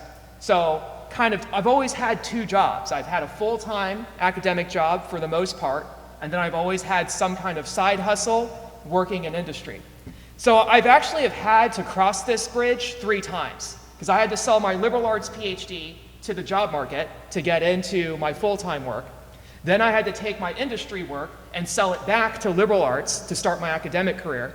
And then I had to take my liberal arts PhD, or my liberal arts teaching, and sell it to Texas A&M to teach in the business school. So I've made this transition 3 times, both ways. So as a preview for today, I want you to have 4 takeaways. So in the business school, we always talk about takeaways and making sure you know the bottom line on top. There's 4 pieces of advice that I will give you. Recognize the value of your degree, recognize your skill sets, recognize your uniqueness, and harden your soft skills. So the very first thing that I want you to be aware of is the value of you just getting a college degree. So I'm a social scientist, I like data, so let me show you some data. Here is the US Census. The total population of people with college degrees is about 83 million, bachelor's degree or higher, 25 years old plus. So if you just do a little math, about 36% of the US population has a college degree. Now this doesn't include 22 to 24-year-olds, so it goes up to like 38, 39%. But you're already part of kind of an elite group in the United States, because most Americans do not have even a bachelor's degree, okay? So keep that in mind. And it pays off. So according to the Hamilton Project, and there's different numbers on this, but it's about the same, the typical college graduate will earn about $1.19 million in today's dollars, more than twice the typical high school graduate of $580,000 over your lifetime. So not only are you part of a special group, you're going to make more money. And I found some other data from the National Center for Education Statistics. You can see here that your annual salary, a median, would probably be around $66,000. That beats anybody with a high school, less than high school, some college degree, and associates annually. And you can even see the median salary for, overall for all people in US populations, $54K, so you're gonna make more than that. So it pays off annually as well. And you might wonder, well, what's my major? It's liberal arts. You still out-earn high school graduates. So if you're within the 50 percentile of liberal arts graduates, you're gonna make, even if you're in the, if you even look, even if you're not, even if you're at the bottom 5 of liberal arts, you're still gonna make more money than somebody without a college degree. And you'll also be less likely unemployed. So I just pulled unemployment statistics from 2024, Bureau of Labor Statistics. If you pay attention to the numbers here, the unemployment rate for less than high school is 7.1. People with high school, no college, is 4.0. If you look at the bottom yellow line, the unemployment rate for bachelor's degree is always lower than people who have some degree, some of a degree, or no degree at all. So you're going to be less likely to be unemployed compared to people who don't have a college degree in something. And it's only looking better for you because currently 71% of the United States job market requires a bachelor's degree or higher, and that's going to increase in the coming years. So you're actually going to be in more demand as time goes by because more degrees are becoming more specialized and requiring higher level skills. Okay, so you're already part of an elite group of people, and people, at least structurally, want your degree. 71% of employers want to hire you, and you're going to get paid more, and you're going to be less likely to be unemployed than somebody without it. The question is, but what do employers want from your degree? Like, what exactly can you do as a college graduate to really address what employers want? So there was a really good study by the American Association of Colleges and Universities just done last year that surveyed employers about what do they actually look for in college graduates. So if you just want to know sample, in case you're in social science, they took 1,001 employers from 18 industries, May 2023, very recent, so pandemic, AI, all considered. So 81% of employers overall see value in the college degree. So there's a structural basis for the college degree, and there's psychological acceptance too by employers, at least to some degree, that the college degree is valuable. So once again, employers want you. That's the first thing that you have to recognize from this first point, is employers want you regardless of your degree. Now, but there's business degrees, there's engineering degrees. What exactly can I bring, or what can you bring as a liberal arts student? So this is where you need to recognize your skill sets. So from that same study, the AACU asked employers, what are the skills that you want from college graduates? The top 3 oral communication, adaptability, and teamwork. Can you speak well? Can you adjust to different problems and situations? Can you fit into different environments? And can you work on a team? Okay, so let's look at some liberal arts degrees. What's a degree that teaches you how to speak well? Ooh, English. Also communication, right? Communication? Okay. What's a degree that forces you to adapt and learn different environments and how to adjust to them? All the liberal arts. Like all the liberal arts, right? How to deal with diversity and different opinions. Okay. What's a degree that teaches you how to work with other people? None of them? Oh, okay. Oh, all right. Psychology, sociology, communication, you know. I mean, I'm kind of biased towards communication because that's where I come from, but I feel like communication is kind of a cheat code here. Okay. Critical thinking's number 4. Okay, is there any liberal arts degree that teaches you how to break down arguments and ideas and where they come from? Okay, philosophy. Yeah. Okay, let's keep going. So, most wage premium skills are power skills. So, what do I mean by power skills? So, people sometimes call it hard skills and soft skills, or technical skills and soft skills. I heard somebody at a recent conference call the soft skills power skills, and I think that's a better label as a communication person, because hard and soft sounds like it's soft, like, oh, you don't need it. Power skills. The top 3 power skills: influencing skills. Okay, is there a degree that teaches you how to influence people?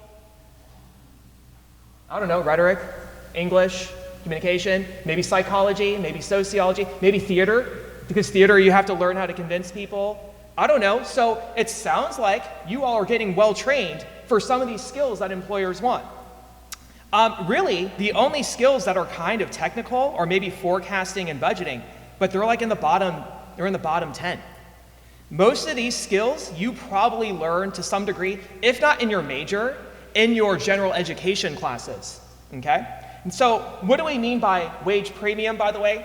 These are skills that we know if you have them, you will make more money with them. So the 22% premium is saying this adds about 22% of pay to your salary because you have this strong ability. Okay, so what you need to do as a liberal arts person is go back to your coursework and just ask yourself, and just say, self, what are some of the skills that I've taken from the classes that would apply to what employers are looking for? So you go back to this list. Okay, where's a class that I learned influencing skills? Where's a class that I've really built up my program management skills, where I had to lead a project, okay? And what you want to do, and maybe the recruiter will talk about this, you have to get it into keywords, okay? So public speaking, the key word in industry is presentations. Okay, so you know how to give presentations. In math, it might be called quantitative reasoning. You all had to take a math class, right? Or it's data analysis if you learn how to look at data sets. If you're a social science major, you definitely learned some data analysis. You had to take quant or qual research. You definitely had to do this. Even in theater, creative thinking, right? Go through your coursework in your major, and what are those skills that you definitely can emphasize and sell with projects that you've done, or coursework that you've done, homework that you've done, and get those keywords on your resume. Now, the third thing you can do as a liberal arts major, sorry, I just want to keep the clock running here, just so I can know where I'm at on time. Okay. All right. So the third thing is recognize your uniqueness. One of the things that makes everyone unique is you all have different character traits, for example. So these are the most in-demand character traits from employers from that same study. Do you have drive and work ethic? Do you have motivation initiative? What you got to do is ask yourself, what are some examples where I show drive or where I show motivation initiative, and you got to filter it onto the resume, okay? Everything that we're doing here has to end up on the resume first, okay? Another thing, your life journey.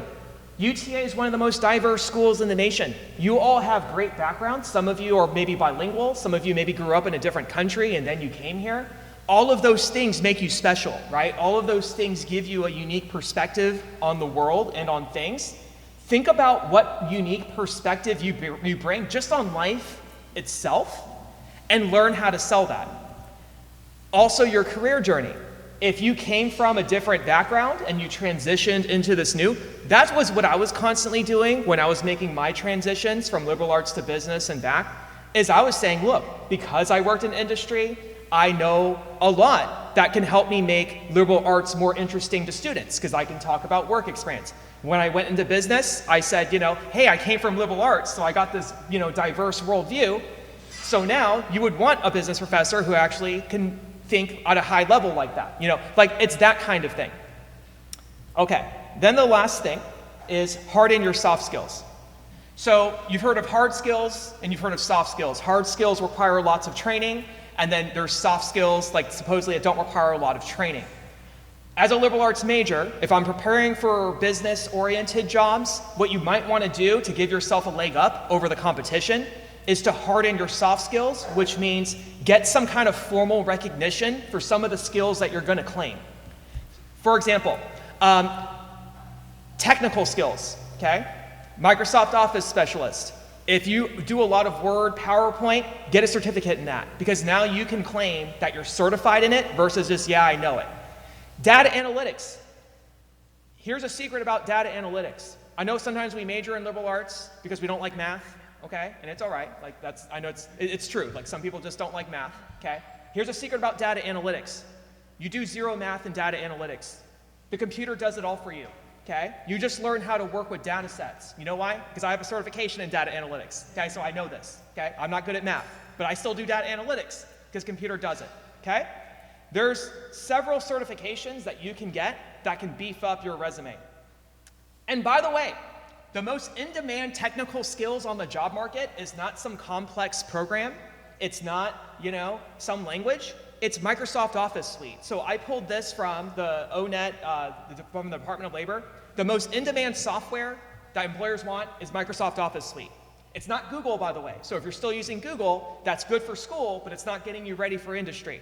You want to go into industry? Start learning Microsoft, because that's where all the jobs are demanding. And then micro-credentials. UTA has a huge micro-credential initiative going on where they're integrating LinkedIn Learning, Coursera, edX into courses. My class has a micro-credential in it. One way you can harden your soft skills, get a micro-credential, do some of these LinkedIn Learnings, Coursera's. They're not worth as much as a certificate, but the reason employers value them, 95%, according to this survey, see value in micro-credentials, is because they show that you're willing to learn and that you take initiative. So even if the micro-credential doesn't go deep on whatever topic, it's still the fact that you did it. That's what scores points with employers. And still, to this day, and when one of the previous speakers was talking about internships, completing an internship and having a job in work study, those are the things that help, okay? So according to the AACU survey, these are the two things that employers value a lot, okay? So take advantage of internships. Handshake is your best friend. In BCom, in business school BCom, business communication, all my students work on Handshake and they apply for something. A lot of them pick internships. It doesn't have to be glamorous. One of the things I'll say about internships, you're not going for glamour right now, okay? You're going for is exposure and experience. You go for glamour later in your career, but for now you're just trying to get experience. So even if it doesn't sound relevant to you, even if it doesn't sound like, well, I'm not doing actual data analysis, that's fine. You're getting exposure and you're getting network, okay? So those are the 4 takeaways. Recognize the value of your degree, recognize your skill sets, recognize your uniqueness, harden those soft skills, and I think you'll have a pretty good elevator and a very good bridge to the world of business. So thank you. If you want to connect with me on LinkedIn, there's my QR code. You can also email me as well. All right, thank you.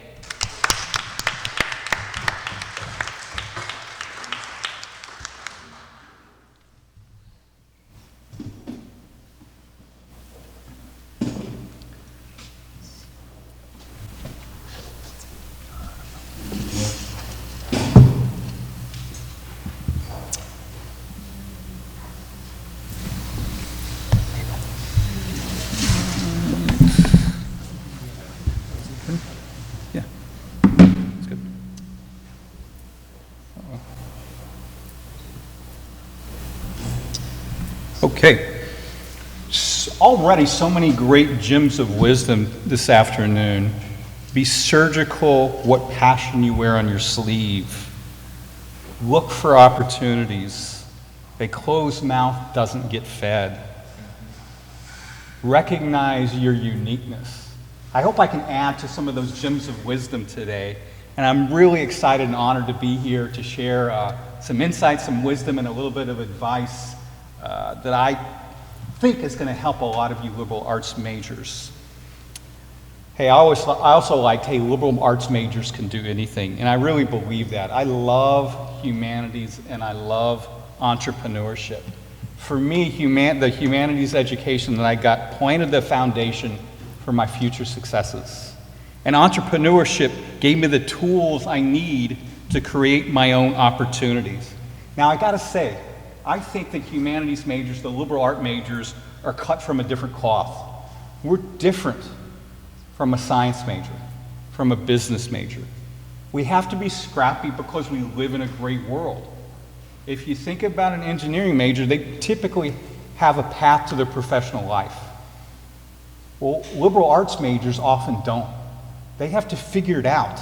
They have to figure out the game, they have to figure out their passions, their skills, and their talents, and how they can go leverage that out in the professional world. And that's what I try to do to my students, is give them the insights and wisdom needed so that they can go out in the world with confidence in their abilities and skills so they can leverage things professionally, so they can get closer to creating their dreams and making them come true.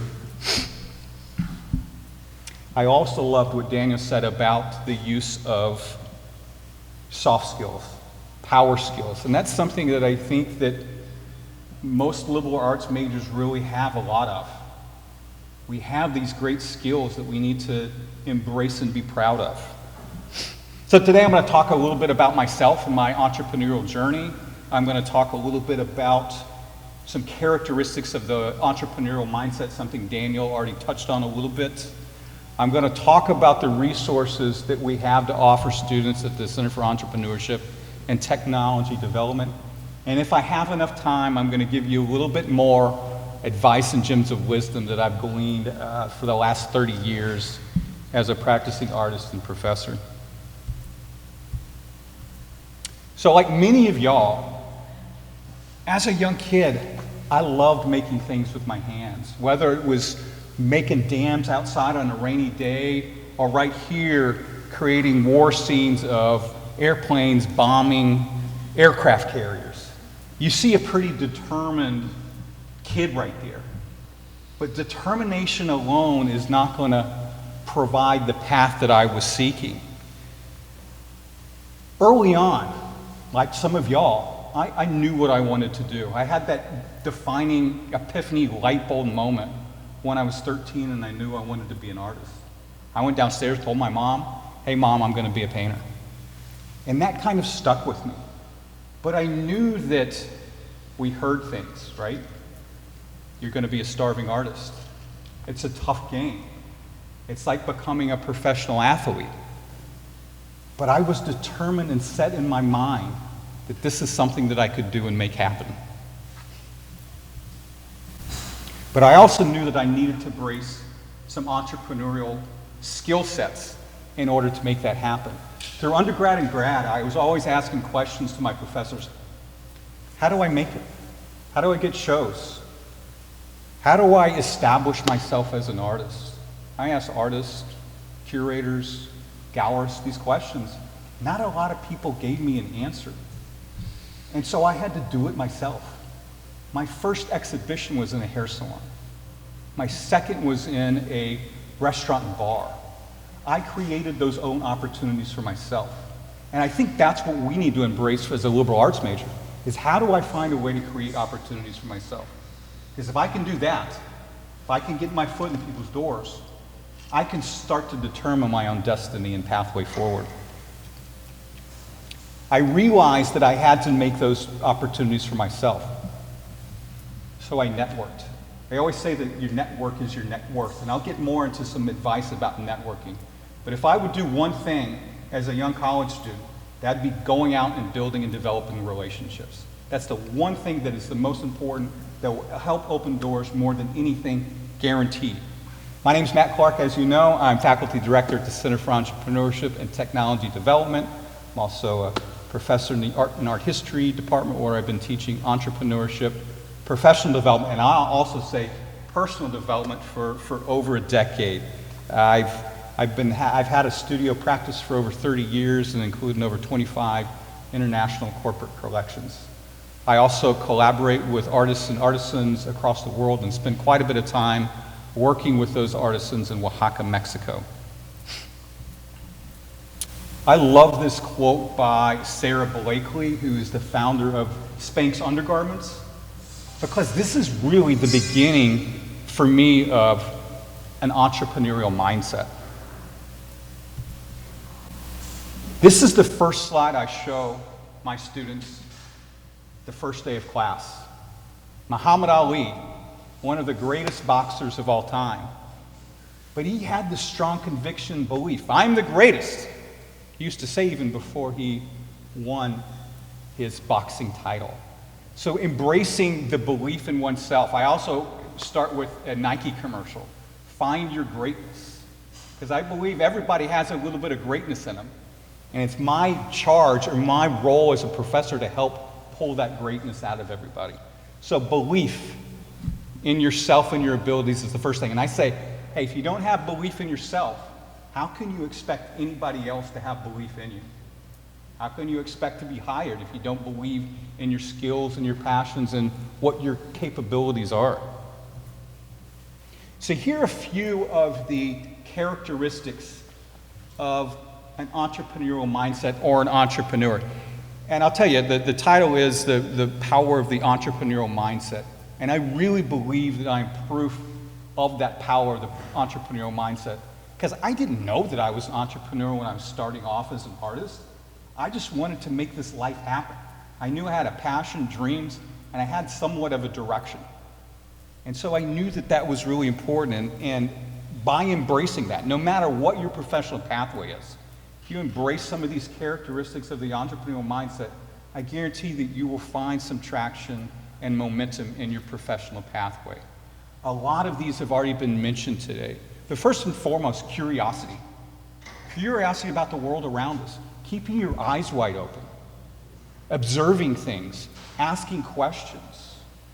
Being creative. Thinking about different kinds of ways to solve problems. To insert yourself in situations where you can be helpful and of value. Entrepreneurs always start with this idea of, hey, I've got a great idea. That's a hypothesis and assumption. So we have to go out and test those and validate those. I often like my artist studio to a science lab. I experiment a lot, and I think that that's what entrepreneurs and entrepreneurial mindset does.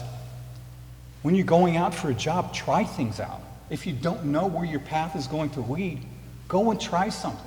Don't wait for you to feel like this is the right decision to make. Just make a choice. I know a lot of students have this paralysis when they're making these kind of bigger decisions. What professional pathway should I take? What should be my first job? There's no wrong decision there. You just have to get on the pathway and see where it leads you. But hopefully you're thinking about, hey, I'm going to see if I can find jobs where my skill set, my passion, and where I can contribute and add value, where all that aligns. And I call that the sweet spot. And if we could all think about how we could find jobs that incorporate our sweet spot, I guarantee you we would all be a lot more happy and fulfilled. Another big thing is, hey, entrepreneurs embrace failure. Something that I encourage all my students to do. We screw up, right? But students are so scared of doing that. They're so scared of not showing up in their best self. And so they get all in their head. I say, hey, we've got to be okay with it because we learn so much more from failure. I've got a great boss at the Center for Entrepreneurship that really lets us try and experiment and do things differently. Because he knows that when we try things out and they don't succeed, that we're going to learn a lot better and a lot more than if he tells us what to do. Problem solver, being proactive, being innovative, but also thinking about how you can create and add value, how you can contribute. I know someone said about how I can benefit from a job, but when you're going and applying for your first job, that's not something that you should share and communicate. You're trying to go and contribute and add value. You're going to benefit from the experience, But when I'm looking at the cover letters that I have some of my seniors writing, they're talking about how I can benefit from this experience. That's not what you want to share. That's more of that internal thing. I'm going to try to keep on time here, but I can kind of go off in a meander. Long-term focus is another big thing for, I think, entrepreneurs and an entrepreneurial mindset. We are in a world of immediate gratification. We've got these phones, so we can buy anything right then and there. We can get things relatively quickly. But our careers don't happen overnight. They happen over a long amount of time. And so if I'm thinking that I want something in a year or 2 years, that's the wrong kind of planning to look at. I need to look at 10 years away and start envisioning the life that I would like to lead in 10 years. And then kind of reverse engineer that. What do you need to do to start off to get there? How do you start building that momentum to psych yourself up, to give you that confidence, right? Dennis talked about adaptability. We also need to talk about risk tolerance, right? Entrepreneurship and having an entrepreneurial mindset, going into business, getting your first job. There's some risk involved, but we need to be okay with that. So now I'm going to kind of segue into entrepreneurship and some of the things that are happening at UTA and around this campus. And I bet you guys did not know that UTA is awarded student ventures over $1.7 million since 2018, right? That's pretty substantial. Over 300 businesses pitched. And we've got a lot of founders. We have businesses from small little small businesses like a t-shirt company to large fintech businesses that are getting patents from our students. I'll go in a little bit more about the pitch competition and what that is in just a bit here. So some quick stats about entrepreneurship. A lot of young people want to start their business. Over a third actually start them in college. And heck, it doesn't take a lot of money to begin one. You know, I started Matt Clark's studio in, I believe, 1995 with no money. I was scrappy. I think liberal arts majors are scrappy.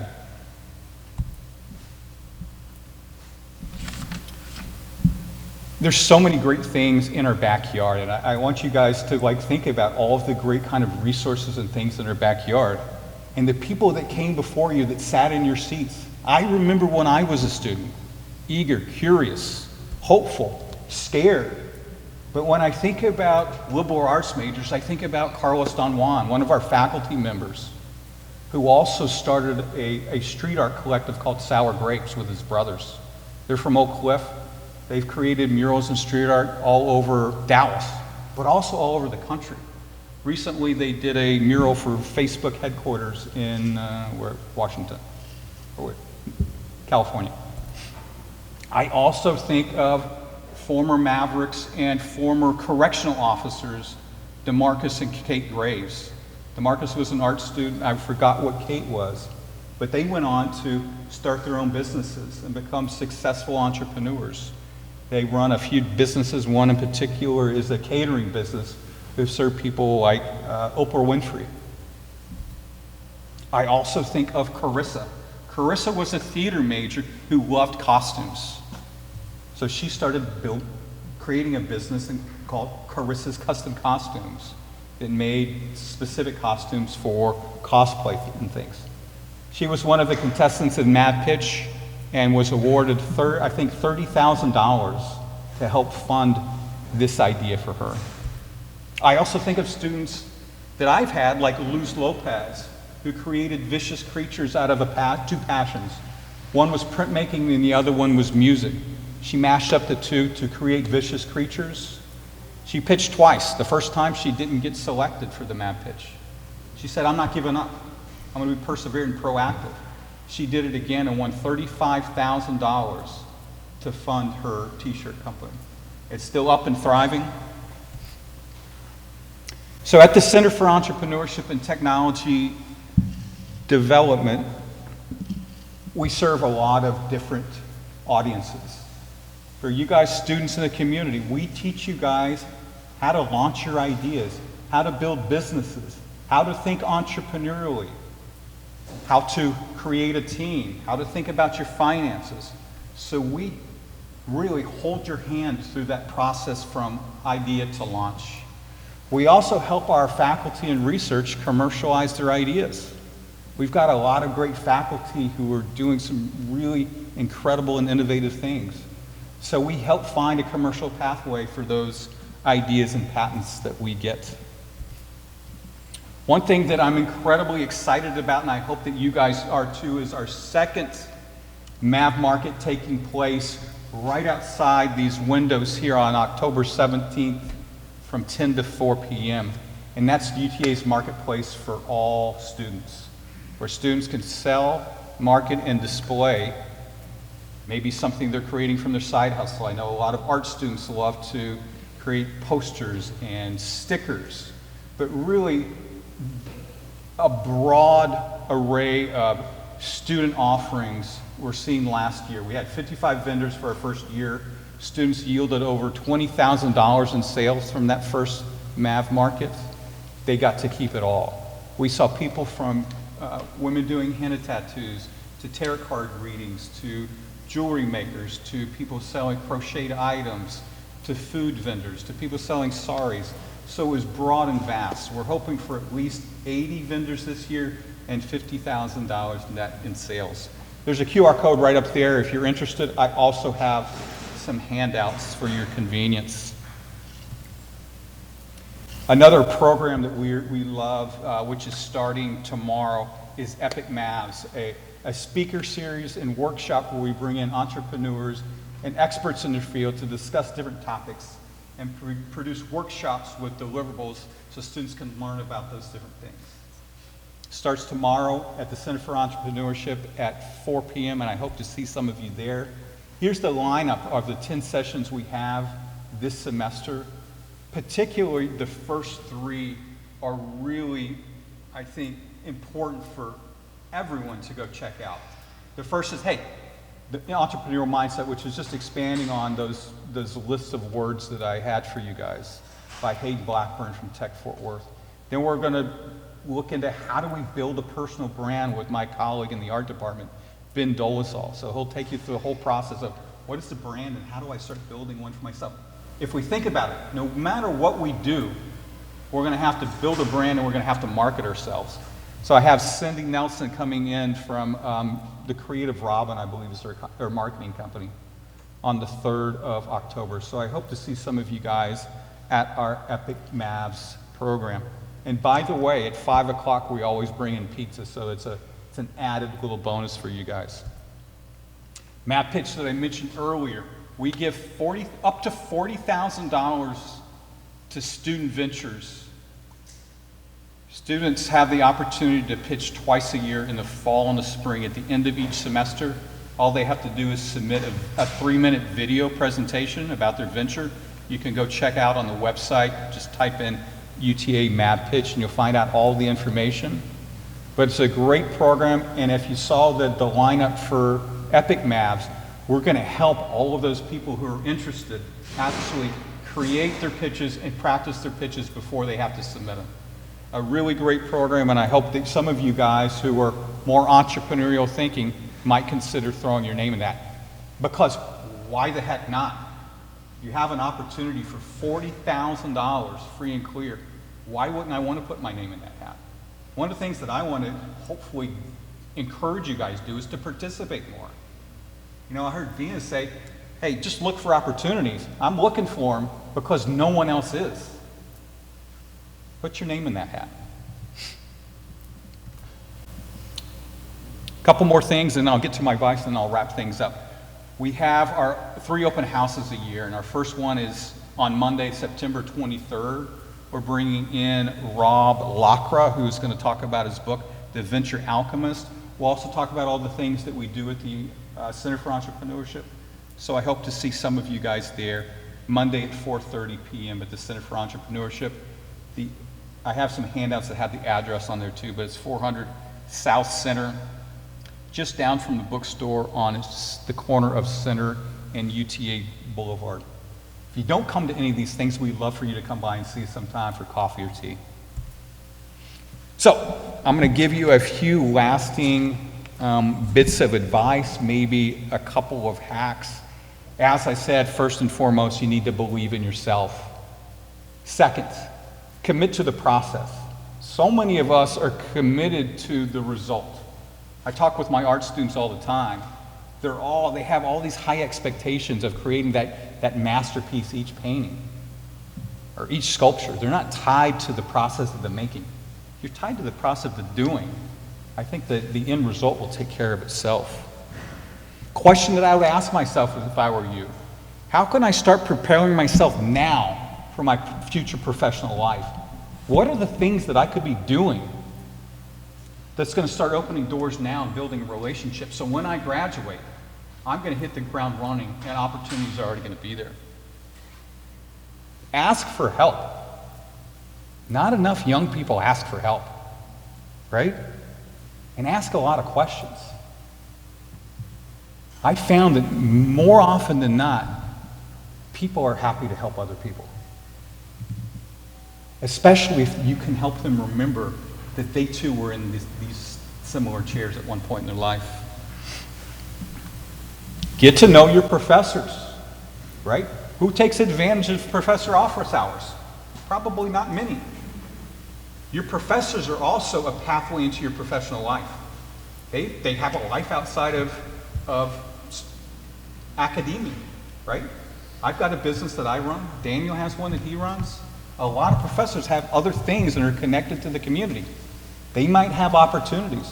I've certainly given students opportunities for internships and jobs that they wouldn't have gotten unless they came to me. Your network is your net worth. Build relationships. I'm going to share a hack that has opened every door for me in my professional life. And it's a real simple one, and I share this with all my students.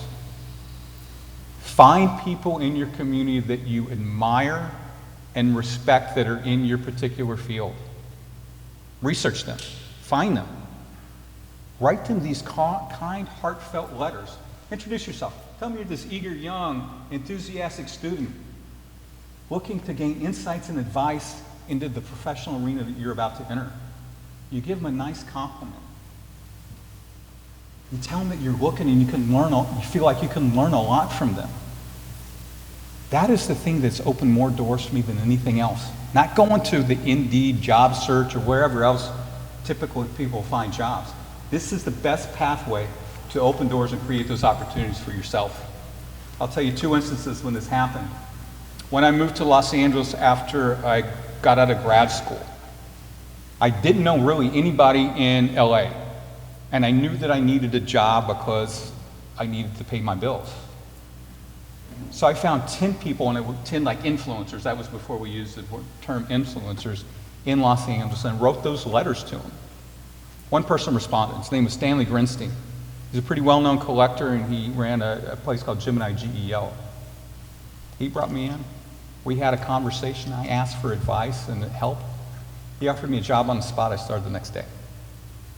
When I moved back to Texas in 2010, I knew I wanted to get in academia, but I didn't have a direct pathway in.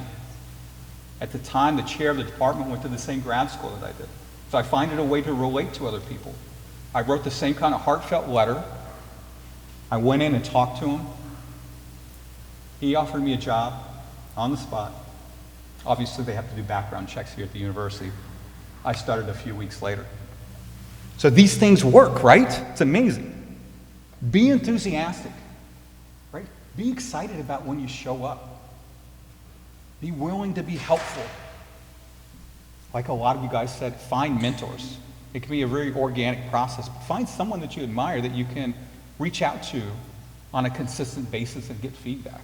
I knew when I was putting on that first show at the hair salon, there were a lot of artists in Fort Worth where I grew up that I admired and that were more established. So I got their help, and they've been mentors for a long time. Find your value. Identify what kind of contributions you can make. Create your own opportunities. Learn the game you're going to be playing in. Because it's not necessarily the smartest or the best that get the opportunities. It's the one who knows how to play the game and opens the door. There was a coach for the Phoenix Cardinals as they were going to the playoffs. This was on a Netflix thing. But he had a great quote, and it was like, if it's to be, it's up to me. If it's to be, it's up to me. And I believe that that's kind of an ethos that a lot of students should be having. Because really, your professional life is going to happen. If it's to be, it's up to me. Lastly, jump off the high dive. Take those risks. Be willing to try new things out. Because you miss 100% of the things that you don't try. It's really nice, and it's been an honor to share some of my insights, the resources of the Center for Entrepreneurship, and a little bit about the entrepreneurial mindset. I'd love to hear from you, help you if you need it. There's my email. And for those students out there who are interested in becoming involved, that's another thing. Get involved with your community. Here's the QR code to the Entrepreneurship Club. Thanks so much, y'all.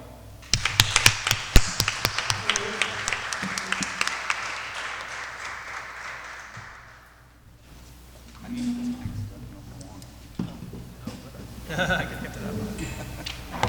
I don't know when we started. Okay, I'll put the pounds. I think I went 318. Right when I was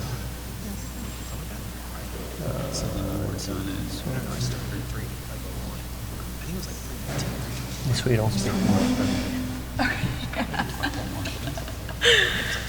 All right, well, I will go ahead and get us started. It is so great to be here, and just an honor to be able to see all of you.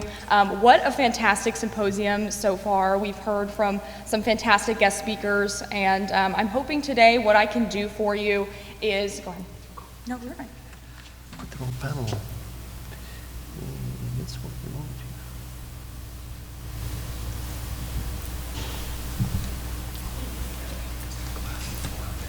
No, you're fine. So what I'm hoping to do for you today is reinforce a lot of the ideas that have already been shared today. What I would also like to do is peel back the curtain for, from a recruiter's point of view of what you can do to prepare yourself for that transition from college into your career. So my name is Ashlyn Walker. I am a University Talent Advisor at GM Financial. I've been with the company for about 2 years now, coming up on my 2-year anniversary. And one of the things that I do a lot in my role is I get to work with students like all of you, and I get to work with universities like UTA to fill entry-level positions throughout the company. One of the things that takes up a lot of my time is recruiting and facilitating our summer internship program. So every summer we host a cohort of students, mostly rising juniors and seniors, who get an opportunity to get some real-world experience working on teams, as well as some professional development opportunities that they can take with them into their career and into the rest of their school. Their schooling. So what I'd like to do before I give you some advice of what you can do to prepare yourself, I would like to give you just a little bit of context and background of where I came from. So to set the scene, I do have 2 degrees from TCU, so we can get that out of the way. I have a bachelor's degree in communications as well as a liberal arts degree. That's where I got my master's. So I am basically the mascot for a liberal arts degree, and I can pretty much say for certain that there was not a single second that I knew what I wanted to do with my career. So all the way through high school, all the way through my bachelor's degree, and all the way through my master's degree, not a single second, I had no idea what I wanted to do. What I did know is that I wanted to study something that I was interested in, and I wanted to pursue that in any way that I could into my career. And we've talked about this before already today, but I was faced with a lot of conversations with friends and family members and my parents' friends who would ask me questions. They would say, Ashlyn, what are you going to do with this liberal arts master's that you're getting? What are you going to do with your bachelor's in communications? And I would say the exact same response to just about everyone. I would say, I could do anything. I could do anything with a liberal arts degree. And we've heard that already today, and I'm sure you've had this conversation in your life once, twice, a million times. And I was right? There's lots and lots of things that you can do with a liberal arts degree. But by the time that I got to graduation, and I was looking at jobs online and I was reading job descriptions, those endless opportunities that I was talking about, they seemed both overwhelming and non-existent. I was reading these job descriptions and I was like, I can't do that. I don't know what a training development, leadership development trainer does. I don't know what a brand market manager does. I don't think I can do this. I was questioning my education and the value of the last 6 years that I had spent in classrooms, learning about different civilizations and reading different books and articles. I was questioning that, and I was unsure about the value of, the different skills that I had earned over time. And as I was looking, transitioning, graduating with my degree, there was something that I was brought back to, and it was one of my professors that I had in my bachelor's degree. Was a history professor, fantastic professor, obviously taught us so much about the history of the United States, and he also taught us a lot about ourselves. And he asked us a question. He asked, why are you here? What is the purpose of your education? And as students, we would answer, we would say, well, we're here to learn. We're here to get a good job after graduation. And the response that he had to us is something that I have not forgotten, and I think hopefully will help you. He said, the purpose of your education is, or what you're here to do really is 4 things, and that is to teach you to read, write, think, and argue. And to me, that was incredibly helpful as I was embarking into this new phase of my life. As I was looking at jobs, applying to jobs, I knew that I could rely on 4 skills that I knew that I had learned, especially in my liberal arts degree. I knew how to read and write, think, and argue. And I think that this is something that you'll find as you are looking at jobs, that this is pretty much the major job responsibilities for a lot of jobs. If you can read critically, read comprehensively, think critically, if you can write well, and if you can argue. And when I say argue, I don't mean conflict argue. What I'm saying is if you're able to communicate your ideas with other people, that is the value in your education. And so what I would like to do is talk a little bit about my advice as a recruiter, as someone who looks at resumes for most of my job, as well as talk to students and phone screen them and talk to hiring managers about what they're looking for in a candidate. I have 3 recommendations for you going into this process.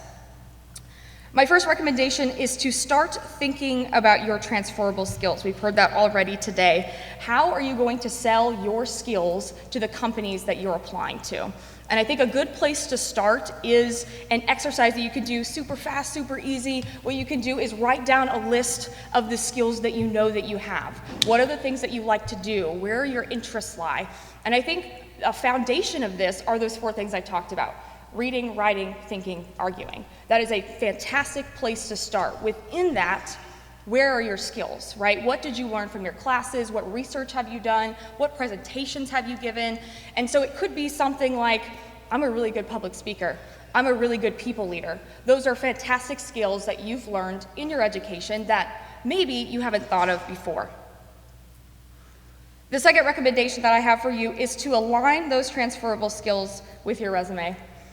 So as a recruiter, I look at resumes all day, every day. A lot of times they start to look the same.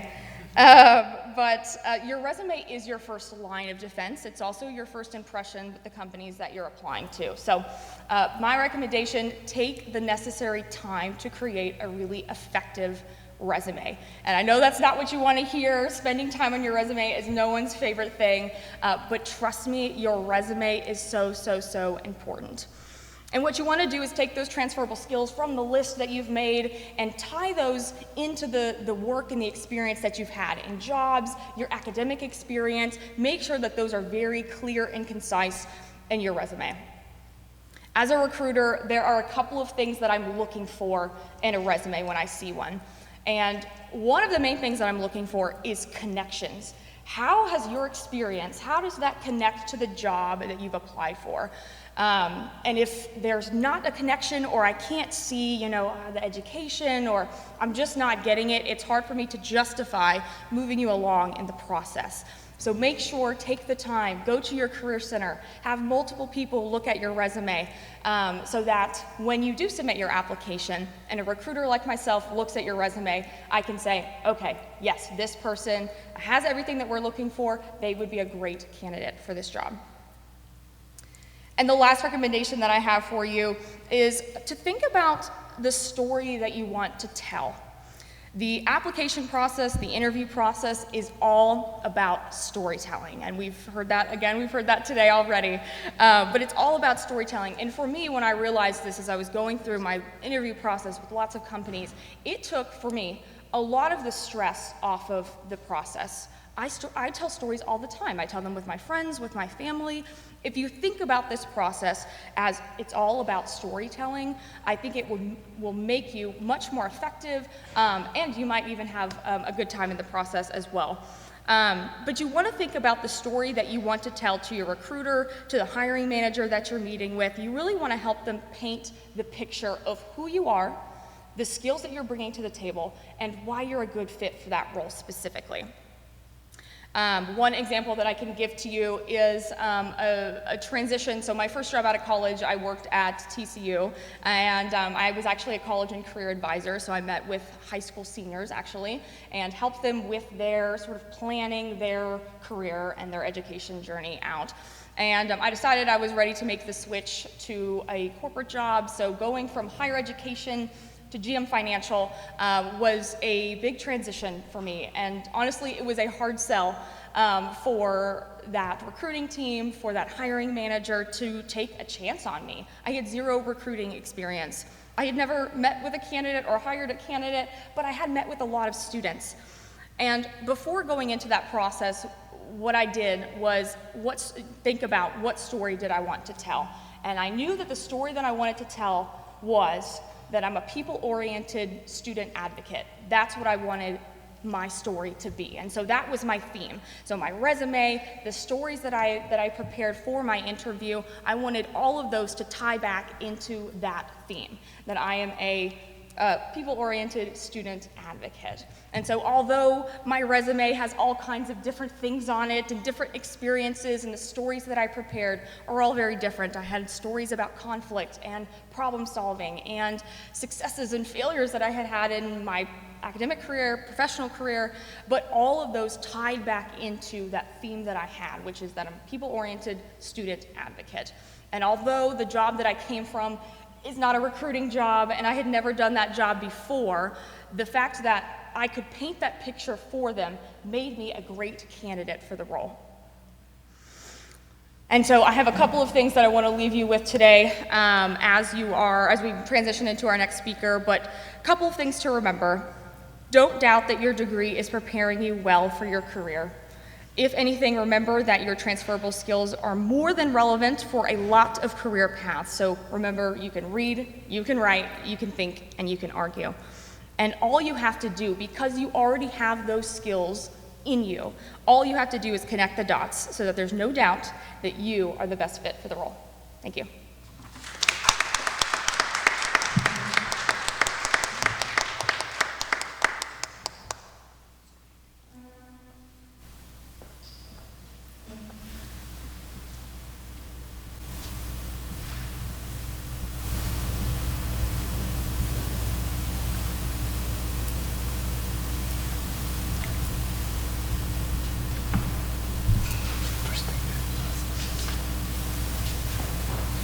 Well, hi everybody. How are you? Good? Hopefully? I'm pretty tired. We had a job fair today, so it's been a long day. But I'm happy to be here with you. My name is Nikki Dickens. I'm the Associate Director for Career Engagement and Professional Development at the Career Development Center here at UTA. Bachelor of Arts in English, minor in French. And so I am happy to be here to talk to you, and I'm going to make it really easy for you because I really only have one nugget of wisdom for you today, and that is come to the Career Development Center because we're here to help you with all of these things. And so I want to talk to you a little bit about some of the things that we can do to help you with your career journey as UT Arlington students. The Career Development Center is here to help you to be career ready. So I'm used to getting audience participation, so I'm going to test the waters and see if anybody is willing to speak today. What does being career ready mean to you? What do you think? Don't leave.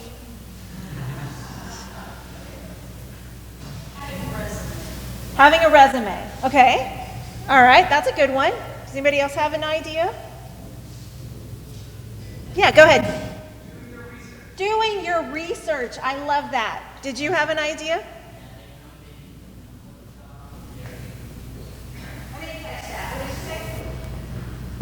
Knowing the ins and outs of the job so you don't get confused. Know what you're getting into. Okay. Knowing the ins and outs of the jobs that you want to get. Okay. Wonderful. So those are all part of being career ready. So you're all right. Congratulations. So being career ready, I think for us, we have our own definition. There's two parts. The first part is that you have the skills and experiences to prepare you to transition from college into post-graduation success. And it's important to know that at the Career Development Center, we're not here to define success for you. We're not here to tell you what you need to do to be successful. You're going to decide. You're going to define what success looks like for you. And it can look different. It will look different for every student, right? Everybody's graduating from UTA with a different goal in mind for what you want in order to be successful. And it also means that you can articulate and demonstrate your marketable and transferable skills, which include all of the core competencies and hard and soft skills that we've talked about already today. So it means that you know how to articulate your skills on a resume. It means that you've done your research and you know what you need to do to tailor your resume or tailor your job search in a way that is going to be the right path for you. It means that you know the ins and outs of the job search. We have 4 key areas that we've identified that we think are important as part of your career readiness. And there are lots of different ways that you can receive services in these areas. So the first one is gaining and developing knowledge and skills. Based on what you've heard today, and you probably already knew, what do employers really want from you when you apply for a job? They need to know what? There's a keyword on the thing that I just said. Skills. Thank you. I'm going to keep trying to get participation. That's just how I roll, sorry. So gaining and developing knowledge and skills. You're doing that already. You're gaining skills from the classes that you're taking, from the extracurricular activities that you're participating in, your part-time job, community service, all kinds of things, right? And so gaining and developing the knowledge and skills is important, and the Career Development Center can help you to understand how to articulate the knowledge and skills that you've gained effectively in a tailored way to match the job search that you want to have. So maybe we hear a lot from students that come into our office, I really haven't done anything, I don't have anything to put on my resume, I'm not qualified for any of these jobs. Well, let's take a moment to think about some of the things that you've done since you've started at UTA, and can we pull skills and competencies from those things that would be relevant to the job that you want or that you're thinking that you're not qualified for. So your job is to tell your story. You've heard that many times, and our job is to help you figure out how to tell your story. The second one is discovering and understanding values and interests. This really just means that you know yourself and what you want out of your career, and so that you can find a career that is a good motivational and cultural fit for you. That might mean that the industry or the company, the organization is a good fit. It might mean that the work or the role that you're doing is a good fit, or both, right? So when we're talking about values, we're not talking about morals, although that can be part of it, but we're talking about things like, I value independence, and I would like a job in which I don't report to anybody. Maybe I want to be an entrepreneur, or maybe I want to work at home, remote, and not having to talk to people all day, right? Or I value collaboration. I want to work in an office that has an open space, collaborative areas where we come together and brainstorm ideas all the time. I value being a leader. I value not being a leader. I value getting paid lots of money. I value helping my community. There's so many different values, and none of them are good or bad. They're just your values. And the Career Development Center, again, is here to help you to identify what those values might be for you.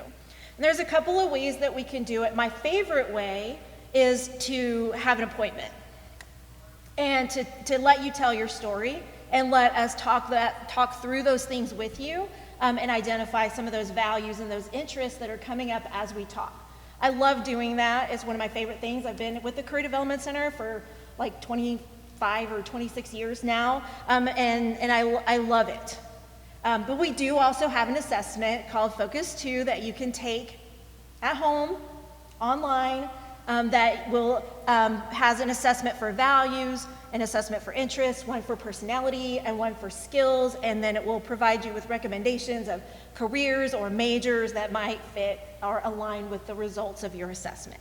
You can do that too.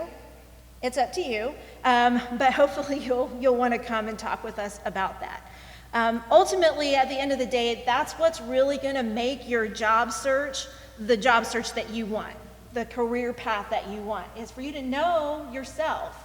To understand who you are, what your skills are, what your values are, what your interests are, and then how do we kind of pull that all together, assemble that into a job search that is going to put you where you want to be. The third one is making and leveraging connections. Networking, right? Networking is the #1 job search skill. It is the most important job search skill that you can develop.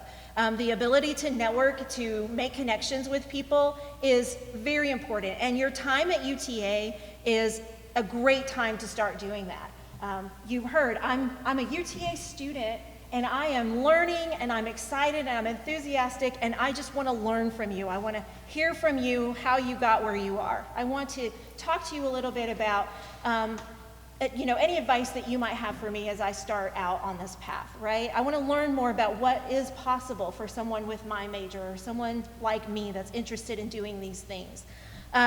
Your faculty members, your staff, there's lots of people on campus at UTA that are invested in helping you, to advocate for you, to be a resource for you, to mentor you. You've got classmates, coworkers, supervisors, family members, friends, the person that you're standing in line next to at Chick-fil-A. You have no idea, and that line's long anyway, so you might as well make good use of that time. So strike up a conversation. You never know where that's gonna lead.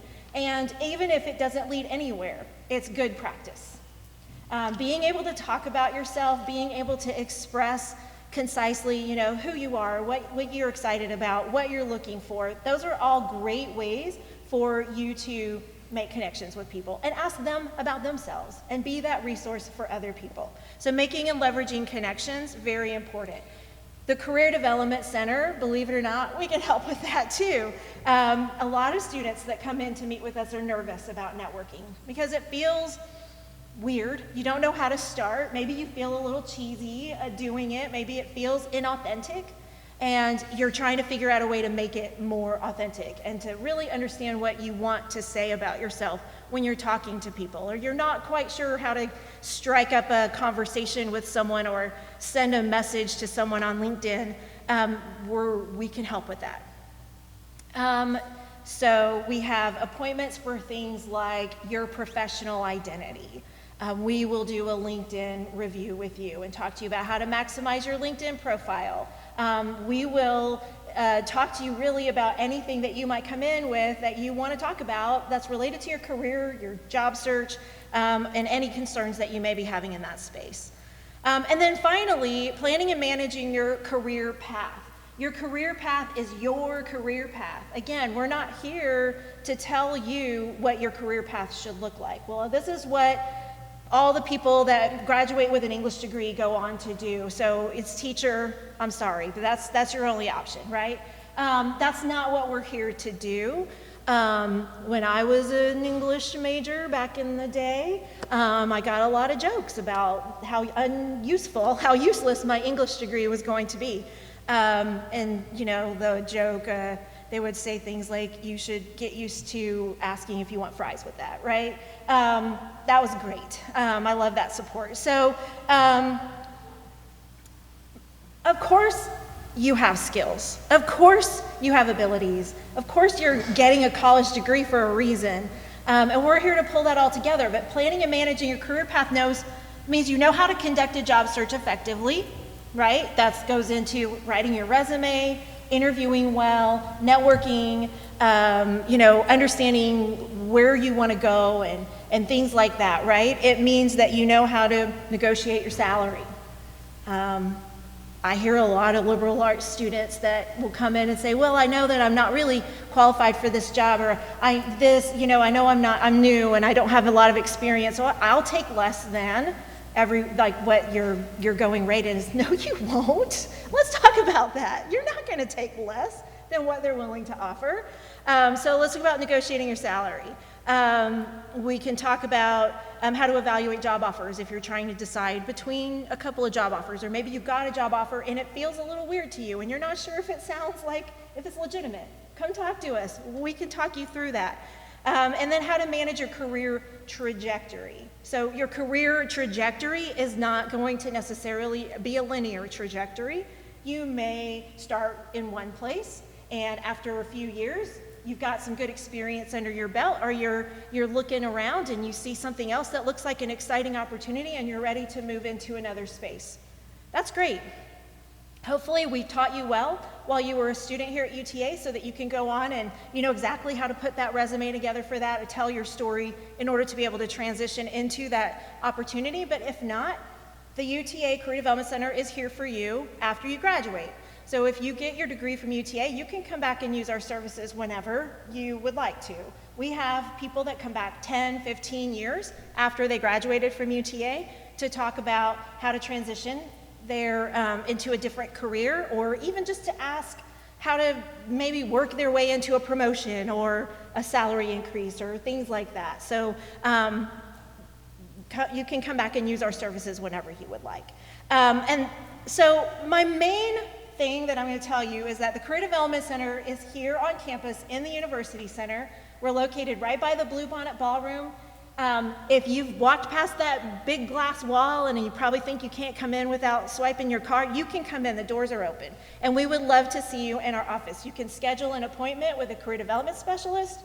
You can come in during career spot drop-ins for a brief 15-minute conversation, resume review, cover letter review. We would be happy to do that. If you want to connect with me directly, it's just nikki@uta.edu. And I would love to chat with you about your job search and the ways that the Career Development Center can help you. So that's all I'm going to say. And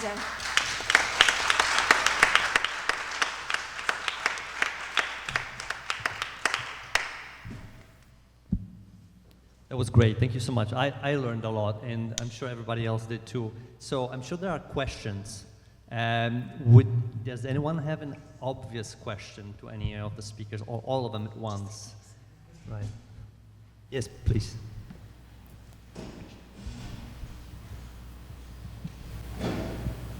So my question is for the professor, mainly the professor of business communications. I also want to be a professor of communications, mainly organizational. Cool.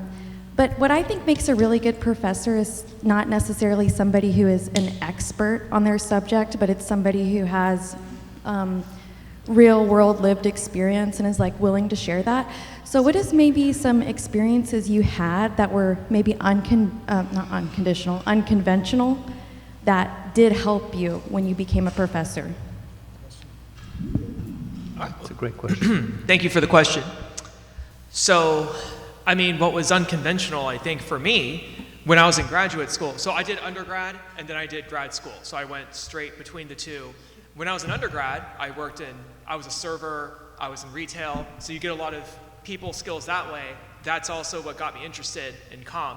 And then I also worked for a state senator. So my internship, because I was a poli-sci double major, so having that helped. But when I went on the market after I finished my PhD, that was kind of 5 years ago, 6 years ago. So, but when I decided I was going to go into industry instead of academia, and I told one of my dissertation committee members, she's like, well, once you go into industry, you're not going to be able to come back to academia. Okay, so it was kind of like this is your chance, and you ain't coming back. You're definitely not going to be an R1 of all places, right? So I just kind of thought BS in my head, like, if I go and get industry experience, if I want to come back into academia, then I have a special argument, right? I'm not somebody straight going from undergrad to grad. Like, I can have a really cool story to tell. So I think going into just nonprofit right away, and then doing the professional resume writing and deciding to kind of go that route too at the same time, that made me special, because when I decided to come back to academia, the argument I made was I didn't go straight into, like, I have this industry experience, right? And I do professional resume writing, so that got me into all the business and professional communication classes. So I don't know. I don't know if that's unique enough, but I feel like that's kind of that was the argument I made. Like, I saw there's like no such thing as a weakness. You have to see everything as a strength. So it's all framing, right? It's all framing theory at the end of the day. And it's like, okay, it just makes me different, and it makes me different in a good way. So I don't know, does that help? Does that kind of answer? Yeah, thank you. Thank you for the question and the answer.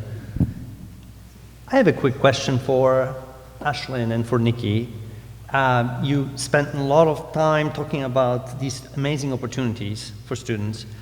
And at the same time, one big theme that sort of comes through our conversation throughout the afternoon is that liberal arts students are kind of a different species in the sense that they can do everything, but the value isn't always clear at the outset, unlike maybe some of the engineering majors that have a more seamless transition experience. So I was wondering, do you intentionally meet liberal arts majors in a different place during your initiatives, either during internships, programs that you may have, or in the Career Development Center that has some specific programs or points of contact that are specifically for liberal arts? Well, that's a great question. I don't think that we have a specific entry point with the Career Development Center for liberal arts majors. Our philosophy is that we meet every student where they are. Each student that comes in to meet with a career development specialist is an individual, and so that's where we start. So we adapt the conversation as we go, depending on the session. And we always do a career coaching session, which means there's a lot of questions. We ask a lot of questions, and we're not there to tell anybody what to do. We're just there to hear, listen, learn about the person, and then kind of slowly guide the conversation into a direction. So not specifically, but indirectly, yes. You meet students individually Yes. where they are, which is great. Thank you. Yes, I would agree too. There's not like a specific formula in which we're meeting liberal arts students in a different place. I would say doing things like this, so being part of symposiums and being a guest speaker, partnering with liberal arts colleges at colleges across DFW. We do that a lot just so we can outreach and make sure GM Financial has brand recognition everywhere, and making sure that we're having those conversations with students who might not be aware that, hey, yes, we're GM Financial, but we have more than finance roles. We have roles for all majors. And so getting opportunities to have one-on-one interactions with students is really important, so that those students who might not know that there's an opportunity with us know that there is. Thank you. I have a question for Mr. Clark. So I think a lot of people, when they think of entrepreneurship, they think to be an entrepreneur, you have to have like an industry-breaking idea that's never been done before, something brand new. How do you become a successful entrepreneur when you don't have anything like brand new to offer? Well, that's just one of the aspects or one of the pathways for an entrepreneur is an innovative, groundbreaking, technologically advanced idea. But most entrepreneurs aren't there. You know, you got to think about all the small entrepreneurs that really make the economy roll, right? So that's one of it. But if I could also think of what are the needs out there, and maybe where are some voids in the marketplace? If I'm in a specific industry, I can start drilling down and look there. But I could also think about, well, where do all the problems exist? What kind of problems do they have? I run a thing in my entrepreneurship class called the Pain Point Challenge, where students actually find pain points that university students have, come up with real solutions for those that have revenue potential activity too. So there's a lot of pathways for an entrepreneur to look at besides these, groundbreaking technologies that are going to be really impactful and change. A lot of people are looking for, how can I find the freedom that I want as an entrepreneur, like Kevin was talking about, because I don't want to have a boss, or I want a little bit of freedom to choose when and how I'll work. So they're looking for these little niches, not these big kind of impacts, right? So there's a lot of room to look for opportunity within the entrepreneurial sphere, just by being aware of our surroundings and seeing where problems and needs exist. Thank you. And when I got into resume writing, I wasn't the first ever resume writer innovator in Kansas City. There were other resume writers that I was competing against, but there was a big enough pie in Kansas City to where I could coexist with them and compete with them, and I would still get business. So sometimes it's just like what Matt said, just addressing needs and figuring out how to differentiate yourself via marketing. So it doesn't always have to be earth-shattering to start a business. And a lot of times it can just be enhancing something that already exists, or making it more efficient, or cheaper for the customer. So this is a question for everyone on the panel. I noticed there's a little thread also coming through about the nature of contemporary career that I'm sure everyone of you can speak to. When I was growing up, I conceptualized a career as this one linear path towards perfection in one area. What I hear you talk about is that and you exemplify these different trends in so many ways, that we are now many different things at once, and we explore these gray areas between domains that were considered separate. So I was wondering if you could maybe speak to your experience thinking about this and sort of going through that process and mentoring maybe somebody, students and interns, about how this works. Take a crack. So I always saw I knew, obviously I had that defining moment that I wanted to be an artist, that I wanted to do that. But simultaneously, I also knew that I wanted to give back somehow. And that took me a long time, because I wanted to be out in the art world and experience all those things. So I worked in the gallery and museum environments before I came to academia, because I knew that most, not all, but a lot of academics go straight into teaching after they finish their degrees. And I wanted to bring something a little different. I wanted to bring in my experiences and wisdom outside of academia, so I could add value to the students, so they could see a pathway for themselves, so perhaps they could see themselves in me. Because I knew that I had that determination and conviction of doing this, but I had to string things together. I had to try things out. And when I went to academia, I knew that I had something unique that a lot of other art professors didn't bring. And I also knew that I wanted to expose students to the potential of themselves. How do they leverage what they have out in the world professionally? So I hope that kind of answered the question. And then as far as mentorship, I try to mentor as many people as I can. I love to help other people and see them finding momentum in their own professional pathways. And I'll give you one example of the letter as being an effective way of opening one's door. So I had a student that was a music major in my class, another liberal arts major. She was a country western singer who was just starting out. Great voice, great attitude, but she didn't have any open doors and no pathway. She wrote a letter, and one of them was to a promoter in South Texas. She actually drove in her car and went and met this person. From that one email and from that interview that she had, she got her first record contract. She got her first festival of over 1,000 people to play at. So I don't know if that addressed the question and gave people some ideas about perhaps what they could do for themselves to create their own opportunities.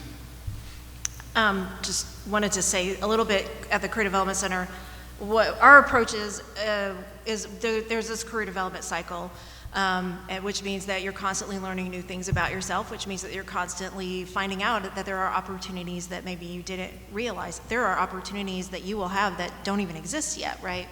And so the goal of the appointment a lot of times is to alleviate this sense of pressure that people have on making sure that they're picking the right career, because the first career choice that you make when you're graduating from college is not necessarily the path that you're going to stay on. So we usually try to make sure that we emphasize that in an appointment, that it is nonlinear, and many careers are nonlinear. In fact, there are many organizations that support not necessarily career ladders, but will support lateral moves or opportunities within an organization in different areas. So if you have an interest in learning more about this area of the company, you can go, learn a little bit more about that and maybe find an opportunity within that space. And so a lot of employers are recognizing that you're not necessarily wanting to go on a straight path up, but that you want to try and experience different things. And so I think it's just a common part of the job search now. I can add to that. There's an executive leader at GM Financial that explains a job or career trajectory as not as an upward stair step of, you start here as a level 1, then maybe you get to a management level, then you assistant vice president, etc. She explains it as a lattice. So not is it one step above the next, but it is a multitude of opportunities cross-functionally, across teams, across departments. And the truth about, a 30, 40-year career is that if you're able to have experiences in other departments, you have some experience in for GM Financial, some experience in finance, project management, maybe you did a little bit in HR, you are creating or making yourself kind of an ace of spades, right? You have all of these experiences and all of these skills. And as you get further along in your career, that will set you up for a lot of success and to add great value to your company.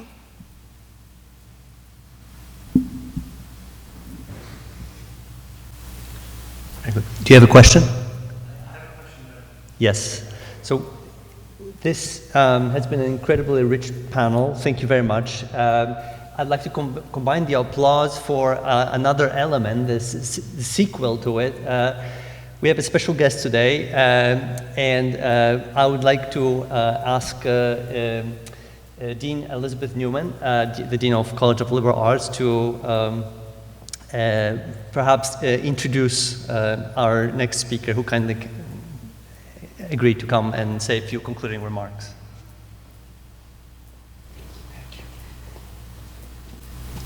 Just to be clear, I'm not the surprise, so I am just here. I've been given the honor of introducing Mayor Jim Ross, our mayor of the city of Arlington. And very, very grateful that someone that busy can find some time to talk with us today. Mayor Ross has been resident of Arlington for 40 years, is that right? 40 and some, which means he became mayor before he was born, which is pretty impressive. He has served in the United States Marine Corps. He has served as a police officer and on a DEA task force. He's been a lawyer. So in terms of those non-linear careers, I think Mayor Ross can probably speak to that better than most of us can. And today, since 2021, have I got the dates right? He's been mayor of Arlington? Yeah. I am particularly delighted to have him here speaking to you today. I will say that the town-gown relationship in the city of Arlington is phenomenal and nationally recognized as uniquely successful. And often when people like Mayor Ross in positions in other places think of what opportunities for partnership they have with the university, They may be thinking about the College of Business or the College of Engineering.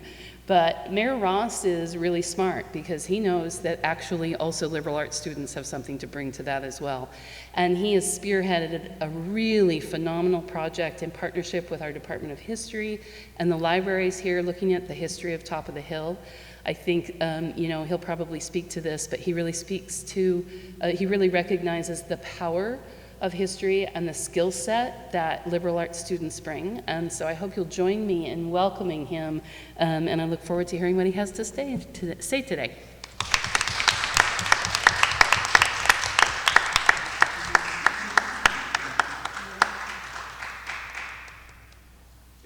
Is this a panel that's going to correct me when I say wrong things? Yes. Yes? All right. All right. So, y'all, I'm going to be honest with you. Can I move around? Is that better? All right. I like that. I don't like being behind the podium and constrained and stuff. I'm the weirdest daggum mayor y'all have ever met, okay? I never ran for anything in my life, ever. I grew up very blue collar. My dad retired from the line at Chrysler. I grew up in Detroit. I didn't, hate to say this, I didn't finish my undergrad till I was 35 years old. I squeezed 4 years into about 12 or 13. But I went through law school in 28 months, so that I had to make up for it because I was already old when I went in law school. I am the only mayor I know that did the crazy things as a cop. I spent 7 years undercover buying drugs for a living. I had beautiful long mullet. Back when mullets were in style. Not that they ever really were. I was part of Arlington's first SWAT team. I am the only mayor I know that has owned tattoo shops. It's a little bit of trivia for y'all. Yes, I do have tattoos. I'm inked up. I don't belong to any particular political party because I'm tired of political divisiveness. I don't care if you're a Democrat or a Republican or an independent. I don't care about any of that stuff. What I care about is people taking care of people. And that's why I get excited when I get asked to come speak to a group on humanities, because humanities has a way of touching every part of our lives. And that's what's so cool about this. I'm one of those people, I know more about nothing than anything. But I understand that. I am a 64-year-old, white, heterosexual, Christian man. Folks, I have never been a woman. I have never been black or Latino or Asian or Muslim or Jewish. I have never been anything other than what I am. But when I was elected as mayor, it's my understanding that I was elected for everybody, not just those who look like me or worship like me or love like me. That as a local politician, we should be more concerned about respecting and honoring the differences and loving each other no matter what. So I created advisory councils. I have black and Latino and Jewish and Muslim and Asian and women and LGBTQ, and I have all these advisory councils that I meet with every single month to say, what am I missing? I'll give you an example. I've been married, I'm divorced now, but I thought I knew what women wanted in their local government. They wanted to feel safe, and they wanted equal pay for equal work. And y'all do, you ladies, you do.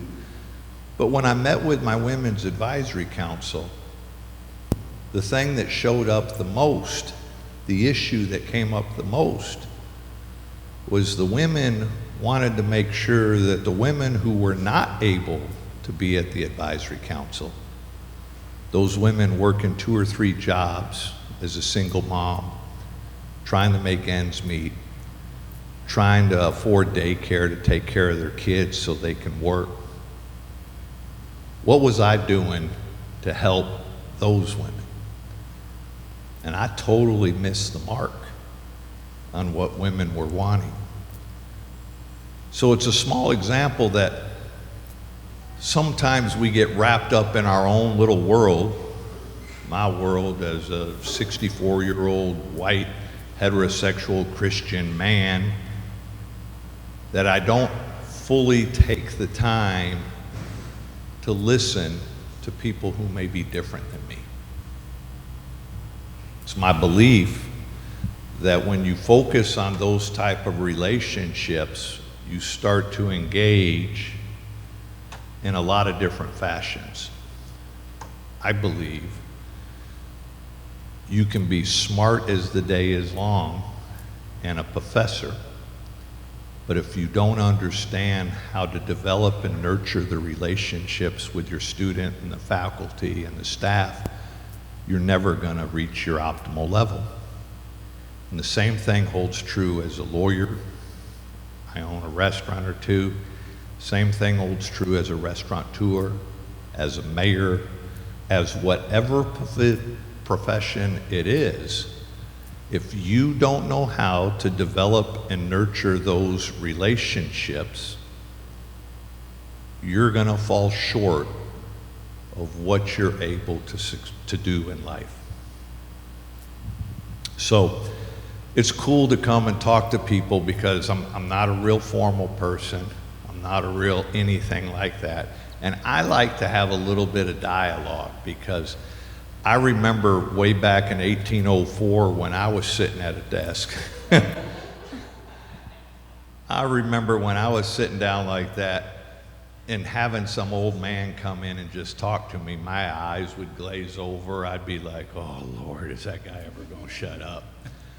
So I'd like to open it up. What type of questions would y'all have for somebody like me? Yes, ma'am.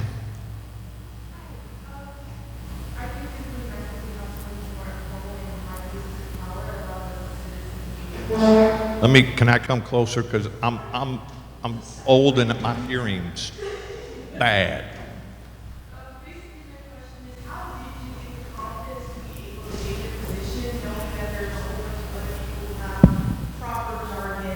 Correct ways of thinking and looking and sounding. How did you find the confidence to be like, no, I have something to say. I have something that's important to the other people? So that's a great question. How did I get the confidence to run for mayor and all that? Because when I ran, there was like 9 of us that ran. And I'll be honest with you, I don't know that I have the confidence to do it now. But what I learned as a businessman, as a lawyer and a restaurateur and all the different businesses I have, what I learned was that it really just comes down to having those relationships. People value transparency, truthfulness, genuineness.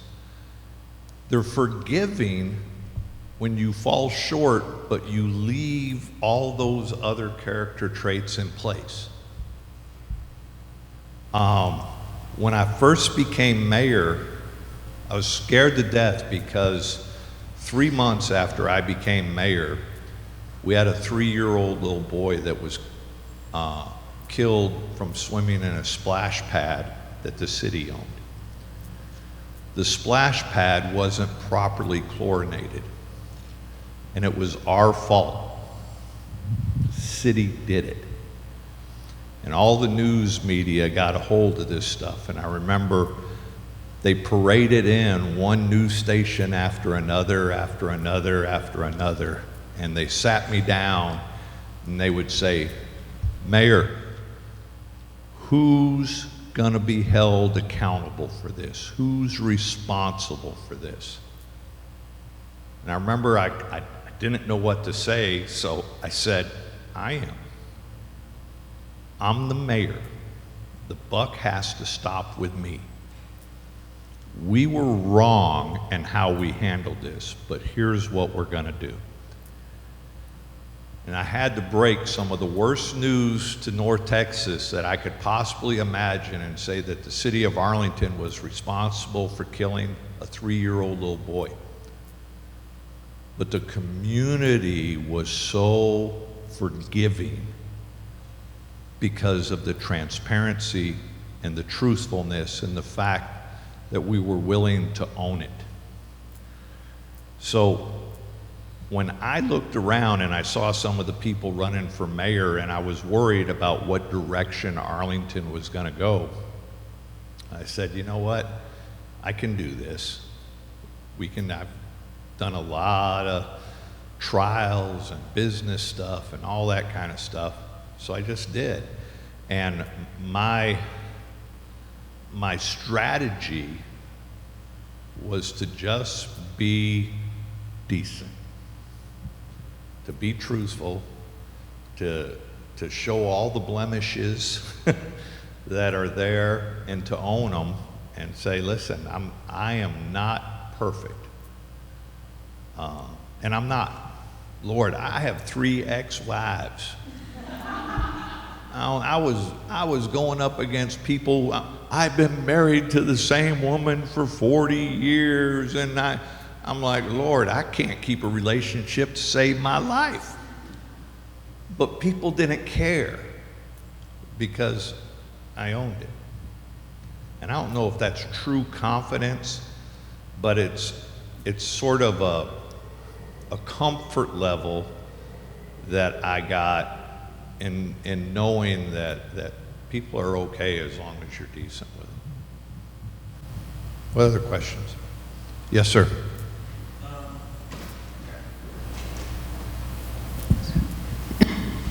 With the collaboration between Top of Hill and UTA and Arlington, City of Arlington, are there any other historical areas around Arlington that you're looking to highlight? Yeah, see, this is another thing. I got to own it because I forgot about talking about Top of the Hill here. This is critically important. So part of Humanities really deals a lot with our history, who we are, and I'm a big proponent of, in order for us to know where we're going, we need to have a thorough understanding of where we come from. Anybody here never heard of Top of the Hill? Yeah.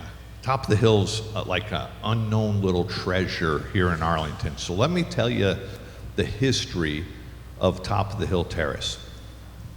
Back in the 20s in Arlington here, Arlington was the place, the midway place between the East Coast and the West Coast, along Division Street, which was Highway 80. It was called the Bankhead Highway. And the Bankhead Highway, to the east of Collins Street over there, they had the Arlington Downs, which was the premier horse track. Yeah, we had a big horse track here in Arlington back in the day. To the west was a place called Top of the Hill Terrace. And Arlington, was the Vegas before Vegas. And what I mean by that is at the Top of the Hill Terrace, they had a literal underground casino that had roulette wheels that would fold up into the wall. They had this guy named Benny Binion. Had y'all ever heard of Benny Binion that went off and started Las Vegas? Benny Binion ran the poker room at the top of the hill terrace. There's photographs of him with a wheelbarrow wheeling bars of gold and silver out at the top of the hill terrace. So the guy that had the casino lived above it, had the casino underneath, and it had escape tunnels built into it, so that when the Texas Rangers would raid it, and they did on numerous occasions, because the First Baptist minister from Fort Worth couldn't stand the fact that we had this evil, sinful casino over there. By the way, they had a brothel there too.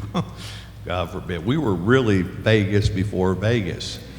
So there was a brothel, there was an underground casino, there was drinking and dancing, and we had a pool where men and women swam in the same pool together. It was just sinful all the way around. So the Texas Rangers raided the place and raided it, but every time they'd raid it, the people gambling underneath would run out the escape tunnels and up to the tea garden that was in the back, and they'd have all these little snacks and iced tea and everything set up to stay all staged, so that when the gamblers ran up there, they'd just sit down smoking their cigarettes and cigars, and they'd come in and they couldn't catch them doing anything. Well, ultimately they did, and they shut the place down. It went vacant for years, and then a Baptist seminary, coincidentally, bought the property. It eventually became what is now called the Arlington Baptist University. It's a very small university with about 300 students, very conservative Southern Baptist private university, where almost 90% of their students are athletes. It's a Division III school, and they have like the National Women's Basketball Division III championship team. They're a real small school. But they don't have any money. There's only 300 students there. What they do have is tremendous history, because when you pull up to the gates, there's these stone fence and iron fence stuff. There's all kinds of just beautiful, beautiful historical documents all through there. You could spend forever going in there. So they've been trying to preserve the history of Top of the Hill Terrace the best they could. So I got to meet with the president of Arlington Baptist University, and I said, listen, what if we did something different, and the city of Arlington helped the university do some things that they couldn't afford to do, like build a new baseball field, new soccer field, things such as that. And we do a land swap where we then take over the land associated with Top of the Hill Terrace. So that's what we're in the process of doing now. So in doing all of this, I brought in the curator from the Arlington Museum of Art, and I'm talking to him, and it dawned on me, and sitting there, that UTA has an incredibly good history department and archaeological department. So I just picked up the phone and called Dr. Jennifer Cowley, and I said, Dr. Cowley, listen, here's what we got going on. Would UTA be interested in collaborating with us on this? Well, it was like, why wouldn't we? I mean, this is real life experience for students to participate in the historical archiving of thousands and thousands of documents and pictures and stuff like that, that directly impact us in Arlington. And as we're starting to go through this, like the city, we paid for this fancy drone ground penetrating radar. I don't know what it is, to be honest with you. But we paid for about $50,000 to have these drones fly around to identify if there are other tunnels out there. And we've identified a couple of other spaces where the experts won't say they're tunnels, but they will say they're abnormalities that could be another tunnel or some type of underground cavern. And we'll get to the point as we begin to do the land swap on going through all the archaeological digs and all of that kind of stuff. So I don't know what we're all going to find out there, and this is a multi-year program, but it's able to help a very small university do some things that they weren't able to do. They didn't have the money to do it. It's able to help UTA because we're bringing in their history and archaeological department and giving them real life, critically important experiences here in Arlington. And it's helping the city of Arlington because we're able to now preserve a part of our history that we never were able to preserve before. So it's a win-win-win all the way around on something like that. And it's really exciting. If y'all haven't taken an opportunity to go see it, you can see the actual floor of the underground casino that's been uncovered. And you can walk through the one tunnel that is open down there to get out of there. It's just so cool, and you can get up on the tea garden and all of that kind of stuff, and it feels like you're going back in time on doing that. This was Texas in the 20s, 30s, and 40s. It's hot in Texas, and there was no air conditioning in the 20s, 30s, and 40s. So any of y'all know what a swamp cooler is? You ever hear of a swamp cooler? It's a strange way of pumping cool air, utilizing water, pumping cool air into a building of sorts. So they have this massive swamp cooler that to this day, when you open the door on the swamp cooler and stick your head in there, it feels like it's air conditioned. It's the most bizarre thing. The engineering on that stuff was unbelievable. So, I mean, even the engineering department would enjoy looking and playing with some of that stuff to show how they had this swamp cooler, which wasn't in the casino. It was across what is now a parking lot from the casino. But they had piping so they could pipe the cool air into the casino to keep everybody cool as they spent all their money. Yes, sir. I wanted to say we don't want to abuse your generosity, and perhaps we should sort of ease into concluding. So I wanted to thank you for your, unless there are some urgent questions from the floor. I wanted to thank you for making the time to come and visit with us. Thank you for weaving beautifully not only history but also philosophy. You know, you were talking about building relationships, and I thought it was very lyrical in many ways.